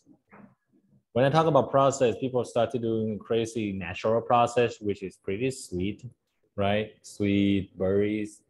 So that means the variety become less important when it comes to flavor. But the varieties of the coffee become important when in terms of producing and planting them. Okay. Now, where do you plant them? You want to plant them here? Use this variety. Then what flavor do you want? If you want this flavor, do anaerobic. If you want this flavor, make honey. If you want to make just the basic coffee and fast, just watch process. So flavor profile, I say it's become very hard to be a unique in the area, even for Thai coffee profile. I don't know, woody. It's not Thai coffee profile, but it's just old Thai coffee profile. Usually that's what we taste like. But the point is, if we get profile, is right now all this coffee, even Cadimore with good anaerobic process or double anaerobic process or honey process, it can take away the feeling of Cadimore coffee. Okay. So I try in the Zurich University, they try to answer this question that you asked, like whether the flavor can be identified by the variety of the coffee or the process of the coffee, which one is more important. So if I say they send me geisha, basic geisha, Thai typica, or whatever typica coffee, Katura, can people identify which one is geisha, which one is Katura? If they get the basic, commercial grade, everything is the same. Katura bourbon, typical Cadimore on the same table, I'm sure nobody can able to identify it at all. It's just coffee. But if all of this were done in the same way, anaerobic, it tastes the same. Okay, it will taste the same. Or if there is one of them is geisha, boom. Okay, maybe geisha is a unique coffee that everybody start to find something floral and aromatic about it. And even geisha is their profile. The profile of the geisha is not where is it being grown, but the variety of the coffee, right? So if I plant geisha in Laos, the profile of the geisha in Laos is still going to be the same profile that they have in Panama or in Ethiopia. So it's pretty different. It's pretty difficult. I mean, not different. It's pretty difficult to generalize a profile for Thai. I say for Lao in general. Right. I guess it's easier to define some profile in the Boloven Plateau, which is one very specific area, enclosed area, compared to the north, which is composed of many different terroirs, you know, green conditions and so on. Well, in that case, it depends. If you mean one area, and if we, okay, the point is, can we, if you could get the same from the high area plateau from the Bolivant, and then you get one from the farm, okay? And we roast them the same color on the inside and outside. We do everything the same Acton color, and we put on the same cupping table, and we do a triangulations. Okay, a triangulation mean, this is something we cover tomorrow anyway, but we cover it now. A triangulation means the hypothesis is, I think there is no difference between the coffee in the plateau and the coffee from their high north. I don't think there is difference. I think they are the same. That's my hypothesis. That's my belief. So I put triangulation, the 3 cup with 1 cup is different. There's 3 cup with 1 cup different. I have 6. 1, 2, 3, 4, 5, 6. The job is for everyone to taste the coffee and to see if anybody can find that difference. So it might be a difference because the density is different, but if they are the same varieties, just planting a different location, yes, there is tiny bit difference. If you tell them, this one has higher density, this one has lower density, but both of them are Cadimore. Okay, so it's just that much different, then we can taste them. But the point is, if the coffee has the same color in and out, it's so hard to identify. It's really hard to identify the difference, okay? Except if there are different varieties. So your hypothesis, for Kim's hypothesis, to prove it is true or not, you have to make sure that the coffee variety at the plateau and the coffee of that variety at the farm is the same varieties. But if the plateau has bourbon varieties and single origin, I don't know, some amazing variety, and then you compare that a better variety to another locations which has a different variety, which is a lower varieties, then therefore it's not fair. Okay? It's not fair. Before we compare anything, we have to make sure the variety of the coffee, we have to make sure that how did they evaluate it from the first place. Okay? Then we collect the data to see if we can say that if the terroir is different, make coffee a difference. Okay. It's a sensory science. We need to have data before we say something. Good. Thank you very much. Indy Cup. Anybody has any questions today? พี่แสงคำนั้นพี่คำสอนมีอะไรเพิ่มเติมไหมครับสำหรับเรื่องอุปกรณ์ก็ได้ครับผมสำหรับผมเรียบร้อยแล้วนะครับสำหรับวันนี้ For today I am okay and we will start tomorrow from 11. Since everything is set up, tomorrow my session should be okay. I'm not gonna touch a thing. Tomorrow can start on time. นะครับสำหรับอุปกรณ์เราได้แชทลงกลุ่มแล้วมีแต่ว่าแต่ละคนคอนเฟิร์มในกลุ่มแอปเจ้า ได้ก๊อปลงไปใน WhatsApp เลยเนาะ ครับ เพื่อเดี๋ยวนี้ขอบคุณครับ เพราะว่ามันจะมีทีมของโปรเจกต์อยู่ในกลุ่ม WhatsApp ด้วยครับ ได้ แล้ว ดี ก็ เลยครับผม แล้วก็สถานที่เนาะสถานที่ทั้งโครงการเพิ่นได้ไปเมืองสถานที่อินเทอร์เน็ตเนาะอยู่ในอยู่วันสุพรรณไทม์และกับปีคอฟฟี่ที่ทั้งซิริน่าแนะนำครับทั้งทีมงานได้ไปเมืองแล้วและละเอียดแนวใดครับจะคอนเฟิร์มมือวันพฤหัสเนาะจะรีคอนเฟิร์มสถานที่วันพฤหัสและ ได้เลยครับ มีแต่อยากปรึกษาทั้งอาจารย์และขอในกลุ่มเลยว่าภาคpractical เนาะพอตามชีดูลแม่นเขาเริ่มวันอังคารเนาะ ครับ ขอเริ่มวันจันทร์ได้ไหมอาจารย์ ต้องลองถามทุกคนว่าสะดวกไหมอ่ะ Could we start a practical instead of เดี๋ยวนะไม่เช็ค Tuesday ใน schedule ด้วยนะ เพราะว่า Could we It's not start on easy. Monday yeah One second, that's let me check my- okay Can we answer that question tomorrow with checking? schedule day Yeah แต่ว่า my Monday เหรอ Okay for me it's possible but that means we need to unbox but it's okay we already have Cindy would make sure just make sure that Cindy can get there on time on Monday yeah that's why I asked today because Sunday will arrange the air ticket and I may arrange with Sunday to unbox before that นะครับ and So it if- will be fast anyway so yeah Why? because anybody we anybody save has also- any problem on Friday You next mean Friday changing next the Friday schedule? not this Friday yes yeah I know You mean ทำไม changing วันจันทร์ the schedule for next week, starting from Monday to Thursday? yes that's the point is this possible Let's consult with everybody, but for me it was Yeah. good to have one Monday free to work on something else. But let's get the Yes, feedback from same for each me. one.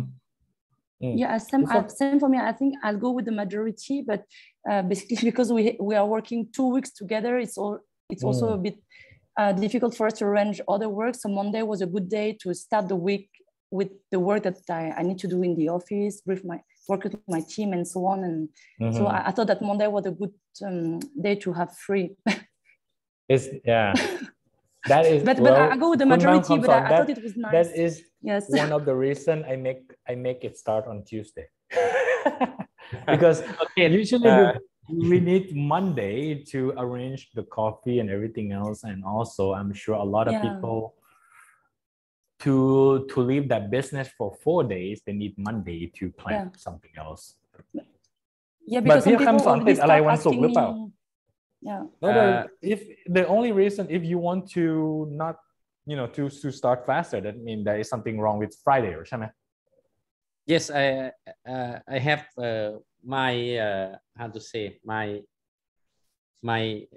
niece wedding on Friday. It's okay. But what time is your wedding? Oh, wedding start from 11, of course. But no problem. I keep the majority. Okay, we keep. นะครับไม่ It's okay. We can bring the cupping at your wedding. No, but the point is we will do this. Okay, we will start on Tuesday, and because Cindy is there, everything will be faster. Okay, everything will be organized and fast. So we will try to get everything done as much as we can. นะครับ something that we can skip Mr. Kamson might have to do some other exam. So everybody do it fast นะครับผมแล้วก็ but usually we have class until like pretty late, like 4 or 5 finish the exam. So Mr. Kamson can come later on, maybe. Okay, I will arrange that. Yeah, you can come maybe 3 o'clock, and I will delay some of their practical to 3 o'clock. And in the morning, we do something else. That's good. Or maybe we can start from 2 on Friday or something. I don't know. Everybody like, oh, okay, relax Friday. Thank you, Mr. Kamson. You know. So after coupling, on will be invited for wedding party. Oh, how could be that? You know, maybe we go to the wedding party too. That's okay. We keep as a planet, okay, as a return planet, and let's see if we can go fast during the practicum. Yes, so no problem. It should be fast. นะครับผมได้ good. I will see you tomorrow and everything according to plan. And let's talk to Cindy to make sure everything is fast and equipment นะครับผม equipment should be all ready. Okay. So I will see you tomorrow at 11 o'clock นะครับ do some homework. Remember all of the Lenus to Cafe names. That's your homework. Okay. สวัสดีครับ Okay. Thank you. ขอบคุณ ครับ See you tomorrow. Okay. Bye bye. Bye bye. Bye.